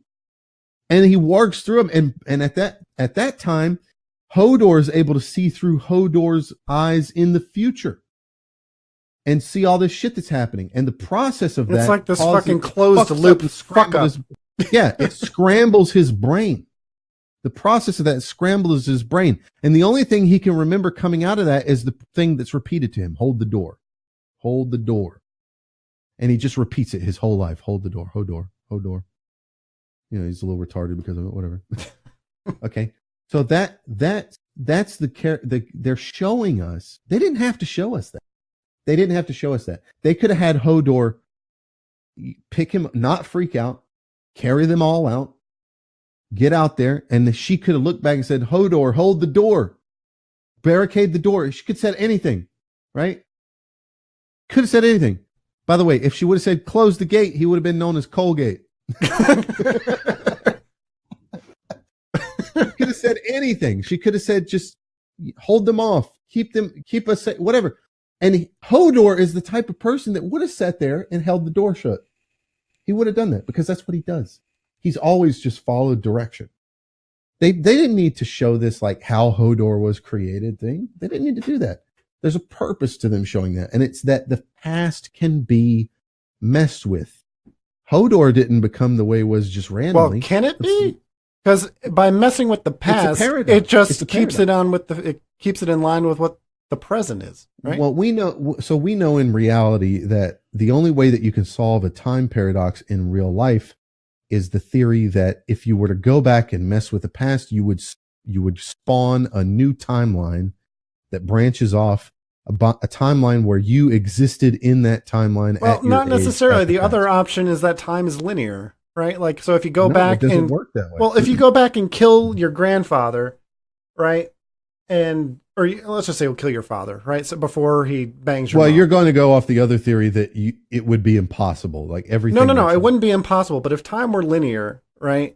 And you go back in time and you kill your father, there's like, oh, well, there's no one to go back. Or you're never born, so there's no one to go back. But that hasn't happened yet. In a linear timeline, you just came into existence. The future hasn't happened. So you kill your father dies, and now you're in that timeline forever. Yeah, that's the spawn. That's the new timeline theory, because you already come from a timeline where that didn't happen. Right, but if time's linear, that whole timeline gets erased. It's not a second timeline. It's the timeline still. But that first one doesn't happen. But that's the point. Physicists talk about that. This doesn't work. The math doesn't add up. It doesn't work. It creates a paradox. It can't be answered. Logically, it can't be answered. Like, how does the timeline get erased? There's no way to explain that. Therefore, there's no sense in even discussing it. Yeah, I mean, there really is no point in discussing it because it's something that can never happen. It's like what's that fucking staircase? The never-ending staircase? It's we can conceptualize it, but it'll never exist in real life. I mean, there's all kinds of things we can conceptualize that are the never only possible. Two realistic timelines that could possibly, time travels that could possibly exist in real life is the alternate timeline theory, the one I explained where it branches off and creates a new timeline. And that's under the idea that there are already multiple timelines. It's the multiverse theory. The multiverse is just a way to explain multiple timelines. I tweeted at Neil deGrasse Tyson hoping it would answer this question because I'm sitting there eating breakfast and I'm like, so if there's an infinite number of timelines, is there, do I choke on my breakfast every fucking morning and die? Right. Yes. Essentially. But is there also another timeline where I choke on my breakfast every morning and live? Like, what kind of existence is that? Well, I fucking hate breakfast. I constantly choke and live through it. And it's hard to comprehend because it's every single moment for each person. Crazy. Yeah. It's crazy, but that's the concept. I mean, there's another timeline out there where everything is exactly the same as this one, except one hair is out of place on one person. Well, it's not necessarily about exactly and always existing. It's about possibility. It's a possibility in between one and infinite. So, it's a possibility that there's every single one with hairs being out of place, but it's also a possibility that it's only big giant decisions. Like you don't choke on your cereal every morning. It's just that one time where you almost choked. There's one where you did choke and one where you didn't. Right. So it's the possibilities. So the other timeline that's possible is the no harm can be done timeline. That's where you go back in time and you try to kill your grandfather, but every time you try, the universe just won't allow it. It just, things keep getting in the way. Things keep happening that make it to where it's not possible. You can't change the timeline. It's already written in stone. Or you can, but then it turns out that wasn't really your grandfather because you killed him. Right. Right. Stuff like that. just all these different things that aren't possible. So it would just always be something like you go to shoot the gun and something gets away, whatever, right? Like shit like that. People that die are supposed to die at your hands or otherwise. And because you were never in the past, you can't actually kill anybody. Every time you try to kill somebody, and that's some like the reason why people don't really follow that theory. Well, that implies that there's like a higher power, or not necessarily a higher power, but there's some kind of like thing in play. There's some control in play. Yeah, that somebody set in rule sets. Now that the possibility of that timeline is the that's the. But it's not even possible anyway. That's the existence is a what do you call it? A simulation. This reality is a simulation? That's the time theory for that one, because think about this for a second. Program rules in place, but if we're not a simulation, it's more likely that you could spawn timelines or multiverse. Right, but think about this for a second. If time travel is possible ever, it's possible now, right? Even if it's possible in 10,000 years. It's possible now. But if you think about, like, we have no like frame of reference for where we are in the universe, right? Like there's the observable universe, but then there's all these galaxies swirling really fast. And then there's our star swirling around the galaxy really fast. And then there's the Earth going around the sun really fast. So if you can, it's space-time for a reason. It's really just one thing. If you can travel through space teleporting, then you can travel through time teleporting the same way. But since everything is moving so fast, how would you pinpoint where you're going to end up on Earth? How would you even make sure you're on Earth with everything moving so fast with no frame of reference for the entire universe? Like, if you go back in time, you could go back in time and be in the same place, but that place is just in deep space, right? Yeah, like you're just... That's why calculation, like time travel is going to have a lot to do with calculation. Like if it's possible, you're going to. We'd have to map the entire universe to some degree, yeah. Unless it's one of those like X-Men. You'd have to know exactly. Last Stand situation, not Last Stand, but that. Fuck. Days of Future Past, right, where you go back within your own consciousness. Yeah, that's a pretty realistic situation, right? For the simulation theory, I think, is that you go back in your own consciousness. Yeah. But anyway, tangent. Sorry. But in movies and games, they don't usually adhere to these rules. Typically in movies and games, they're just fine with paradoxes. So I'm not going to use the paradox to explain away the idea of Bran fucking with the past, because Hodor being created is a paradox, but the show doesn't seem to care that it's a paradox. So that means we have to assume that paradoxes can just fucking happen. Okay. So that's the idea there. So that means that any kind of thing that would lead to a paradox is fair game. My theory on this is that the reason why they show us these things happening is because Bran is going to go in the past to defeat the Night King. Because if you can't defeat him in the future because he's too powerful, you can probably defeat him in the past when he's weaker. Right, but by the same logic, if he goes back and tries to do something to kill the Night King, it's going to end up the way we see it in the future. Because we saw Hodor as Hodor before he went back and did all that shit. That's possible, but... So really what that implies is it's not the first time, because there must have been a first timeline where Bran didn't go back to change it, right? That's the question, right? Maybe he has to stop himself from going back. What if defeating the Night King means killing Bran? Now, this is where we get into prophecy. This is a good time to get into the prophecies that are written. So let's talk about Azor Ahai first. Most people think Azor Ahai is Jon Snow. Azor Ahai's prophecy, some people say it's Daenerys. So Azor Ahai reborn, according to the prophecy, that after a long summer, when the stars bleed and the cold breath of darkness falls heavily on the world, and there's variants on this, when the red star bleeds and the darkness gathers, he shall be born amidst smoke and salt. He shall wake the dragons out of stone, and he shall draw from the fire a burning sword, Lightbringer.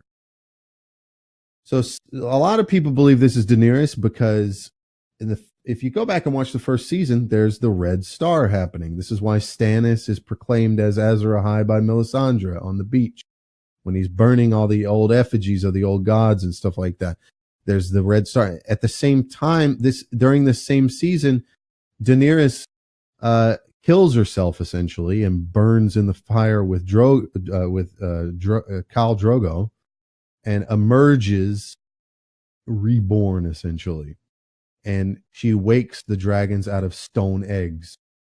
So that's pretty much a close reference. And people say smoke and salt. Well, bodies are composed of salt, and she's burning bodies.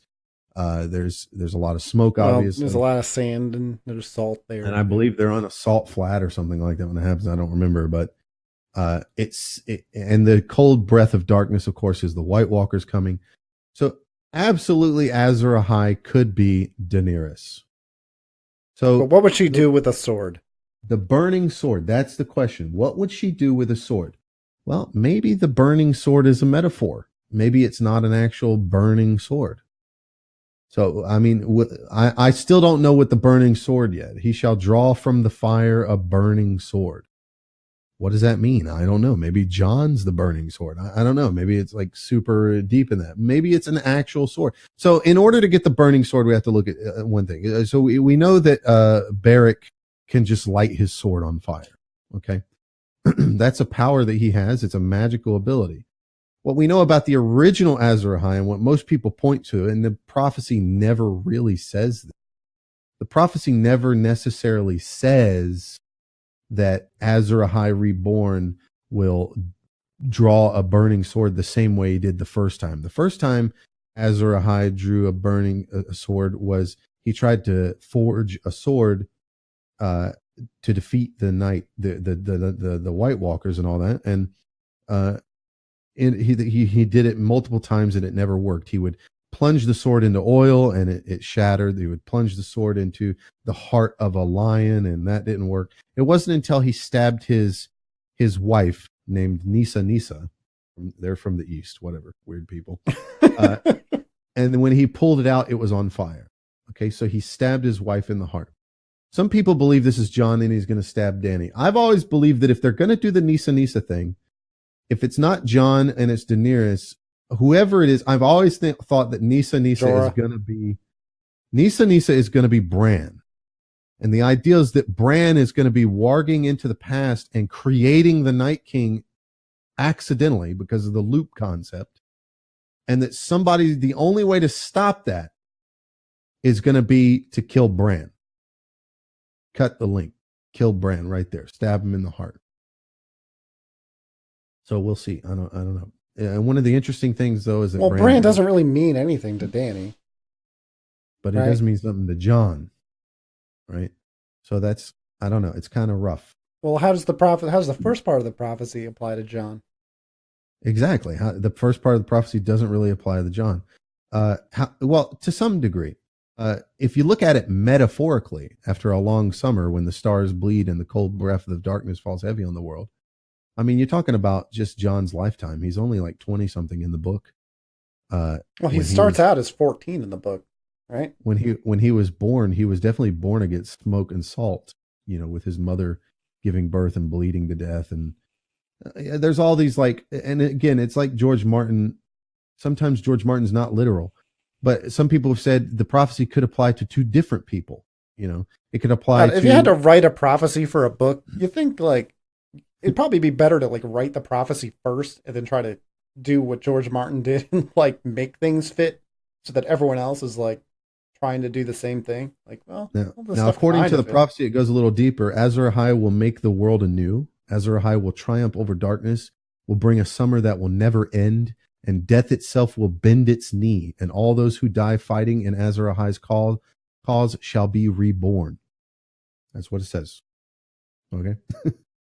So that's the prophecy of Azor Ahai. So apply that however you like, but I've always thought that the zombies win.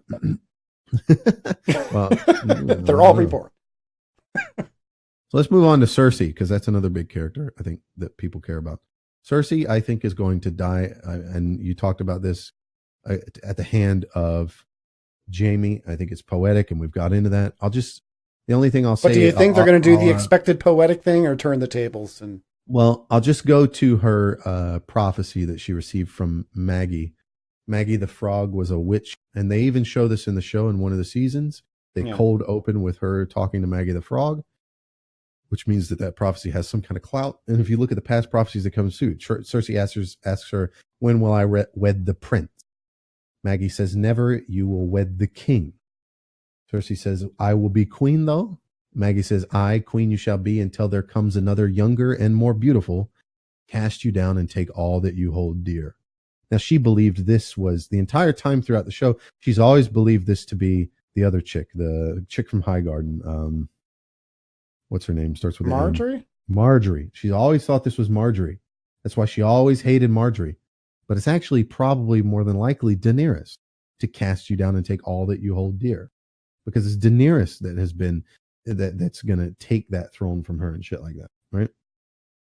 She says, will the king and I have children? Maggie says, oh, aye, 6 and 10 for him, and 3 for you. Gold shall be their crowns, and gold their shrouds, she said. And when your tears have drowned you, the Valonqar shall wrap his hands about your pale white throat and choke the life from you. So this is interesting because the Valonqar is a specific word that means brother. Mm. The brother shall wrap his hands about your pale white throat and choke the life from you. So that's interesting. It means little brother in High Valyrian. She's always believed this was metaphoric. The choking the life from you is metaphoric, and that it's Tyrion. This is why she's always hated Tyrion. She received this prophecy as a young girl. This is why she's always hated Tyrion. She thought it was him. But interestingly enough, Cersei Lannister and Jaime are twins. But Cersei was born a little bit before Jaime, which technically makes Jaime little brother. It's like the ultimate narcissism, right? Like they fucking love themselves so much and they love each other because they're twins. And of course, the irony would be that at the end of all things, the one person that cares the most for Cersei and Jaime is Tyrion, right? Which we know Tyrion is supposed to be this villainous guy because he's a Lannister. But every time something comes along where he's supposed to do something bad, he has a hard time doing it. He has morality. All right. And the last thing that she received, she said, will I marry Jaime? Maggie says, no, not Jaime, nor any other man. Worms will have your maidenhead. Your death is here tonight, little one. Can you smell her breath? She is very close. So I don't know what the last part there was all about. That's weird. She responds, piss on your prophecy, old woman, and then walks away. So, whatever. So that's an interesting takeaway from that. Now we'll move on to Daenerys. I think I do think that they're probably going to pull a switch on us and kill Jon. Because I mean that's possible. I just don't think it's going to happen yet. He's got to come back for a reason. From a writing standpoint, just like the other point I had about the other thing, it makes more sense for Dany to die because of all the things that have happened to her, but also her prophecies. So Dany has had prophetic vision. The first known experience she had was a few days before she was wed to Khal Drogo.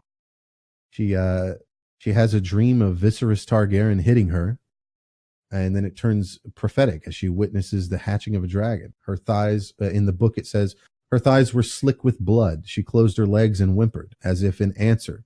There was a hideous ripping sound and the crackling of some great fire. When she looked again, Viserys was gone. Great columns of flame rose all around, and in the midst of them was the dragon. So this is the concept that she loses her baby, but she gains a dragon and her brother dies, right? That's the prophecy of this. Later on, when she's pregnant, the Crones, the Dosh Khaleen, predict her to be the eventual mother of the stallion who mounts the world, of course. They claim that when the sun rises in the west and sets in the east, when the seas go dry and mountains blow in the wind like leaves, when your womb quickens again and you bear a living child, then he will return, and not before. Of course, they're talking about Azor Ahai. Now, this is the interesting thing. Because Azor Ahai could be, if Jon and Daenerys do have a baby. It's some fucking Deus Ex Machina shit where like actual Azor Ahai like just descends from above, like, oh, and just fucking goes all ape shit. Azor Ahai and the prince that were promised could be the same person. So Azor Ahai could be Jon and Daenerys' baby. Because what they're talking about here, they're talking about. It doesn't seem like they have time for that, though. Right, exactly. That would mean that Daenerys can't die anytime soon. She would have to die later. Okay. And not like to the sword. Instead, she would die in like childbirth or something like that. Whatever. But the way that they word it, they talk about the stallion that mounts the world, where we know she miscarried her first kid, but that doesn't mean her second kid would be miscarried and wouldn't be the stallion that mounts the world, which in the Dothraki version, it's the stallion that mounts the world. But in the normal version, it would be obviously Azor Ahai or something like that, right? The prince that was promised. Or it could be literal, like maybe their child literally fucks the world, right? Like he does something that completely fucks up the prophecy. Right. So she also has all these other visions, of course, of like, her crossing the wall. That was a prophecy that she would go north of the wall, and there she would find only death. And of course, she lost a dragon in the process. She experiences numerous visions while she's in the House of the Undying. It says in the book, farther she came upon a feast of corpses, savagely slaughtered. The feasters lay strewn across overturned chairs and hacked trestle tables, sprawled in pools of congealed blood. Some had lost limbs, even heads. Savaged limbs clutched bloody cups, wooden spoons, roast fowl, heels of bread. On the throne above them sat a dead man with the head of a wolf. He wore an iron crown and held a leg of lamb in one hand, as the king might hold a scepter, and his eyes followed Dany with mute appeal. That's obviously talking about Ron and the Red Wedding. And then she gets a prophecy that says she sees a beautiful naked woman being ravished by 4 of the dwarves who serve the house. She sees a feast of slaughtered corpses holding cups, spoons, and food with a dead man and wolf's head. That's the one we just talked about. Daenerys' childhood home with the red door in Bravos. A large stone hall in which dragon skulls hang on the walls. On a towering barbed throne, an old man dressed in rich robes with dark eyes and long silvery gray hair, telling a man standing below the throne, "Let him be king over charred bones and cooked meat. Let him be the king of ashes." This is the Mad King, of course. So all of this shit is true. These visions she's having happen. So these are all, letting us know that these are real visions. So when we get to the ones that haven't happened yet, it makes you think like, okay, this is real shit. She sees a room with a silver-haired man resembling Viserys Targaryen. He tells the woman nursing a child in a bed that their son shall be named Aegon, and tells her that the child is the prince that was promised, and that is the son of the Song of Ice and Fire. Right? Everybody that read this always thought this was the Mad King, or sorry, that this was the woman nursing a child was what's his name, Elia Martell, right? Because one of Elia Martell's sons was named Aegon, right? Yeah. But Jon Snow's real name is Aegon Targaryen. It was right there in front of our face the whole time, by the way. That's the splendor of that, right? The silver-haired man looks like Viserys, but it's actually Rhaegar. And Dany wouldn't know this because she never met Rhaegar. She was a small child when she was taken away. She wouldn't remember exactly how he looks. He would look similar to Viserys to him, which he does in the flashbacks. Yeah. And he tells him this is the prince that was promised. His song is of ice and fire. Well, why would his song be that of ice and fire if it's a Martell? But if it's a Stark who lives in the north, the cold north, ice and fire. I mean, come on. Yeah. And then of course she gets a splendor of wizards who falsely claim to be the undying of Qarth and offer to teach Daenerys Targaryen the secret speech of dragonkind upon reaching the chamber. Blah blah. Whatever. The undying showed Daenerys many more visions before attacking her and being slain by Drogon. Viserys' gruesome death, she sees that, which She had already happened. A tall lord with copper skin and silver gold hair beneath a banner of a fiery stallion with a burning city in the background. She believed this to be her son. Maybe. A dying prince. But more than likely that was Drogo, Khal Drogo. I don't know. A dying prince with rubies flying from his chest mutters a woman's name with his last breath. This could, of course, be Fuckboy that got killed during the Purple Wedding. Yeah. Rubies flying from his chest. A blue-eyed king who casts no shadow raises a red sword in his hand. Man, that's a blue-eyed king who casts no shadow raises a red sword in his hand. It's easy to think this is the Night King, but Jon Snow has blue eyes, and the concept that he casts no shadow would mean that he's pure light. He's good.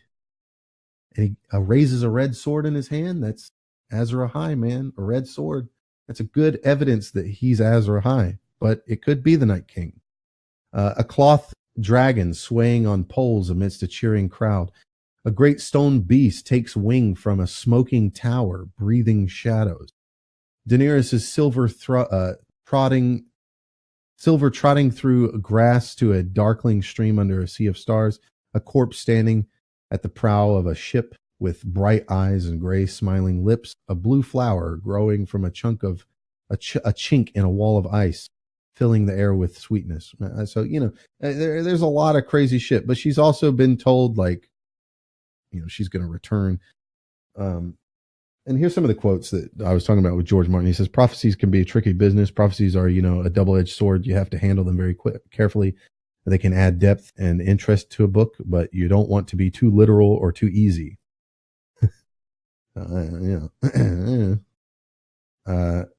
So it's very interesting.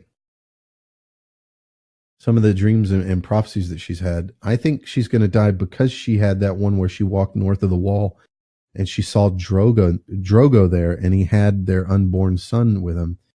And he even mentioned that they'll see each other eventually, right? They'll see each other.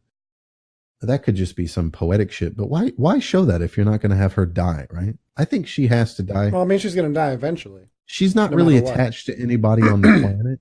She's not really attached to anybody. She has no real family. I mean, yeah, John's technically her family, but they don't really have a real attachment. I don't know. We'll see.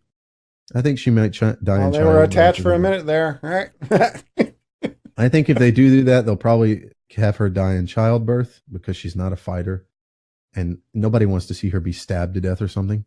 Dying in childbirth works because it's similar to Lyanna Stark. And then it leaves Jon alone with a son to raise and mold into the prince that was promised, the great king that'll change the world and shit like that, whatever. Lastly, we have the I guess this is the prince that was promised shit or something, right? Or Azor Ahai himself. We already talked about that. Some people think that Azor Ahai and the prince that were promised could be two different people. Melisandre mentions the prince that was promised and Azor Ahai interchangeably. But it's interesting because the prince that was promised is not necessarily Azor Ahai. It's a prophesized leader or savior that will deliver the world from darkness. But it does have similarities, like a bleeding star is supposed to herald the coming of the prince. But and it says that his is a song of ice and fire. And it doesn't say anything like that about Azor Ahai. So these are some comparisons. So Azor Ahai is the bleeding star, but also the Prince's Promise is a bleeding star. But then Azor Ahai there's no mention of the Song of Ice and Fire, which is by the way, the whole fucking book is called A Song of Ice and Fire. Okay. Yeah. So that's very telling. And the prince that were promised, the prince that is promised, their song is A Song of Ice and Fire, which that just doesn't match up for Daenerys at all. It matches up for Jon very heavily. In fact, or their kids. Prince Rhaegar Targaryen even thought that he might be the prince that was promised in his youth. There's the line in the book where they talk about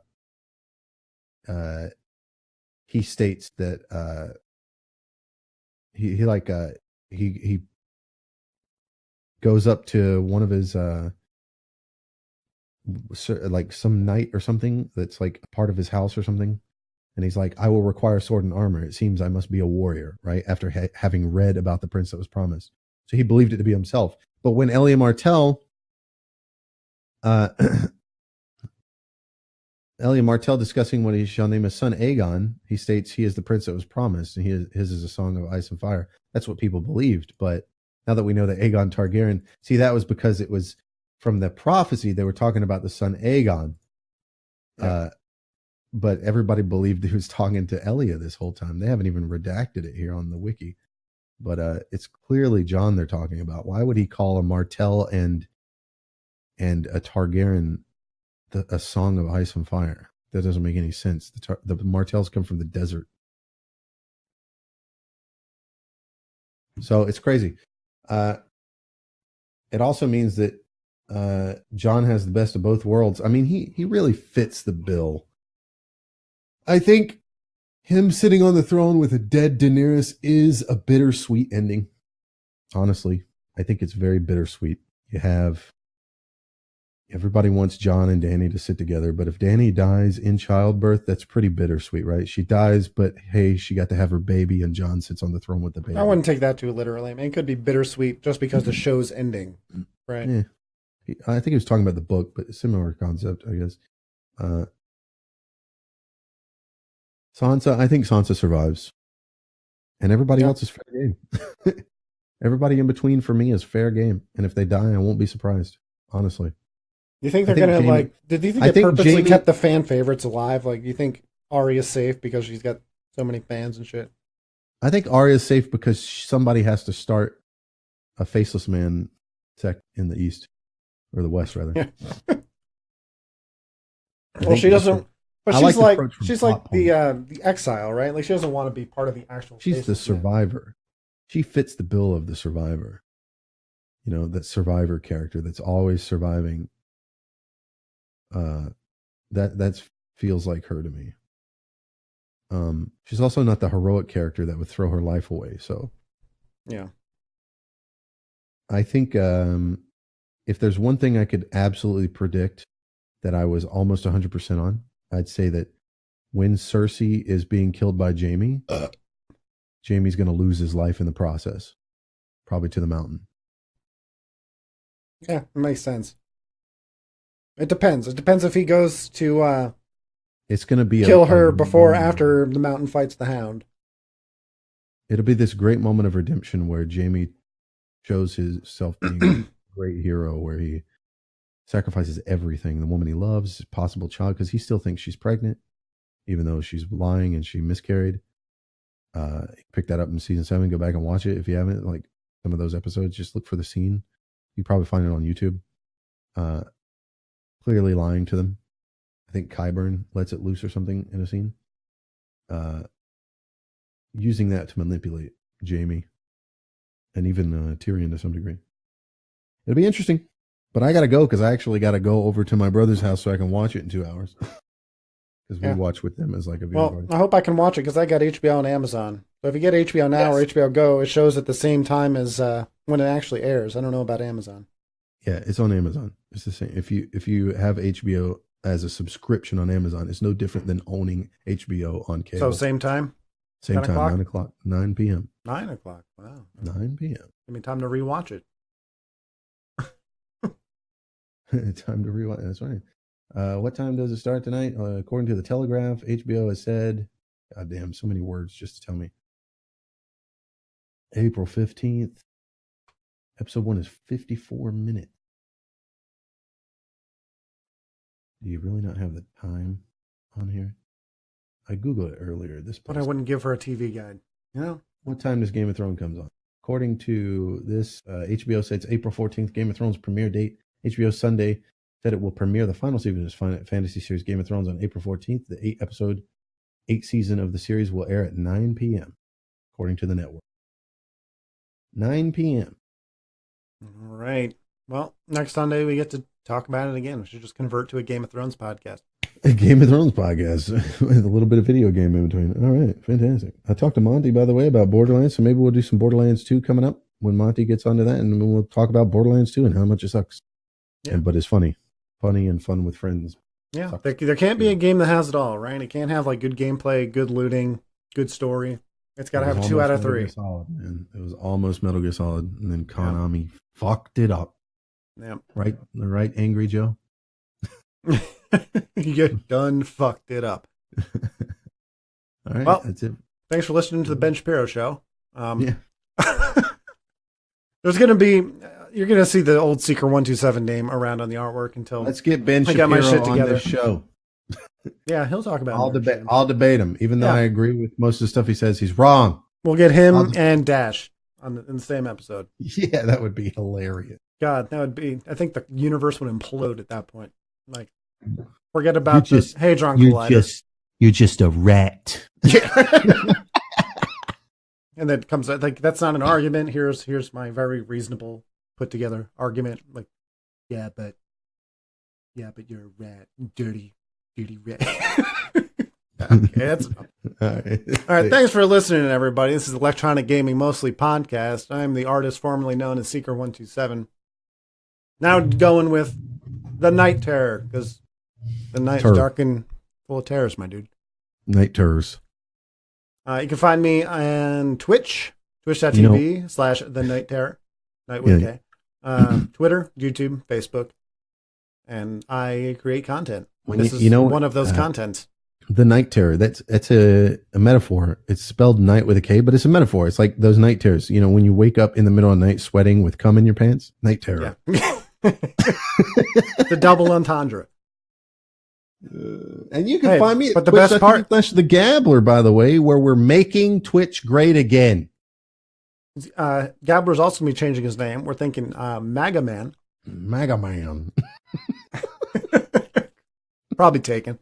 Most names are. Trump supporter. Just easy money. So brave. Yeah. Literally. Really. Actually. Fucking racist. Racist Nazi. Yeah, just enjoy. Come watch my stream while you can before they deplatform me, and then I end up on the Ben Shapiro Show. Wow. Yeah. Okay. Thanks for listening, everyone. Hopefully, we will get our shit together and start doing this podcast again every Sunday. We're planning on next Sunday, so be sure to download us on all your favorite podcast apps, including iTunes. We're on iTunes still somehow. Do it. All right. That's all we got. Thanks for listening, and we will not visually see you next time. All right. Later.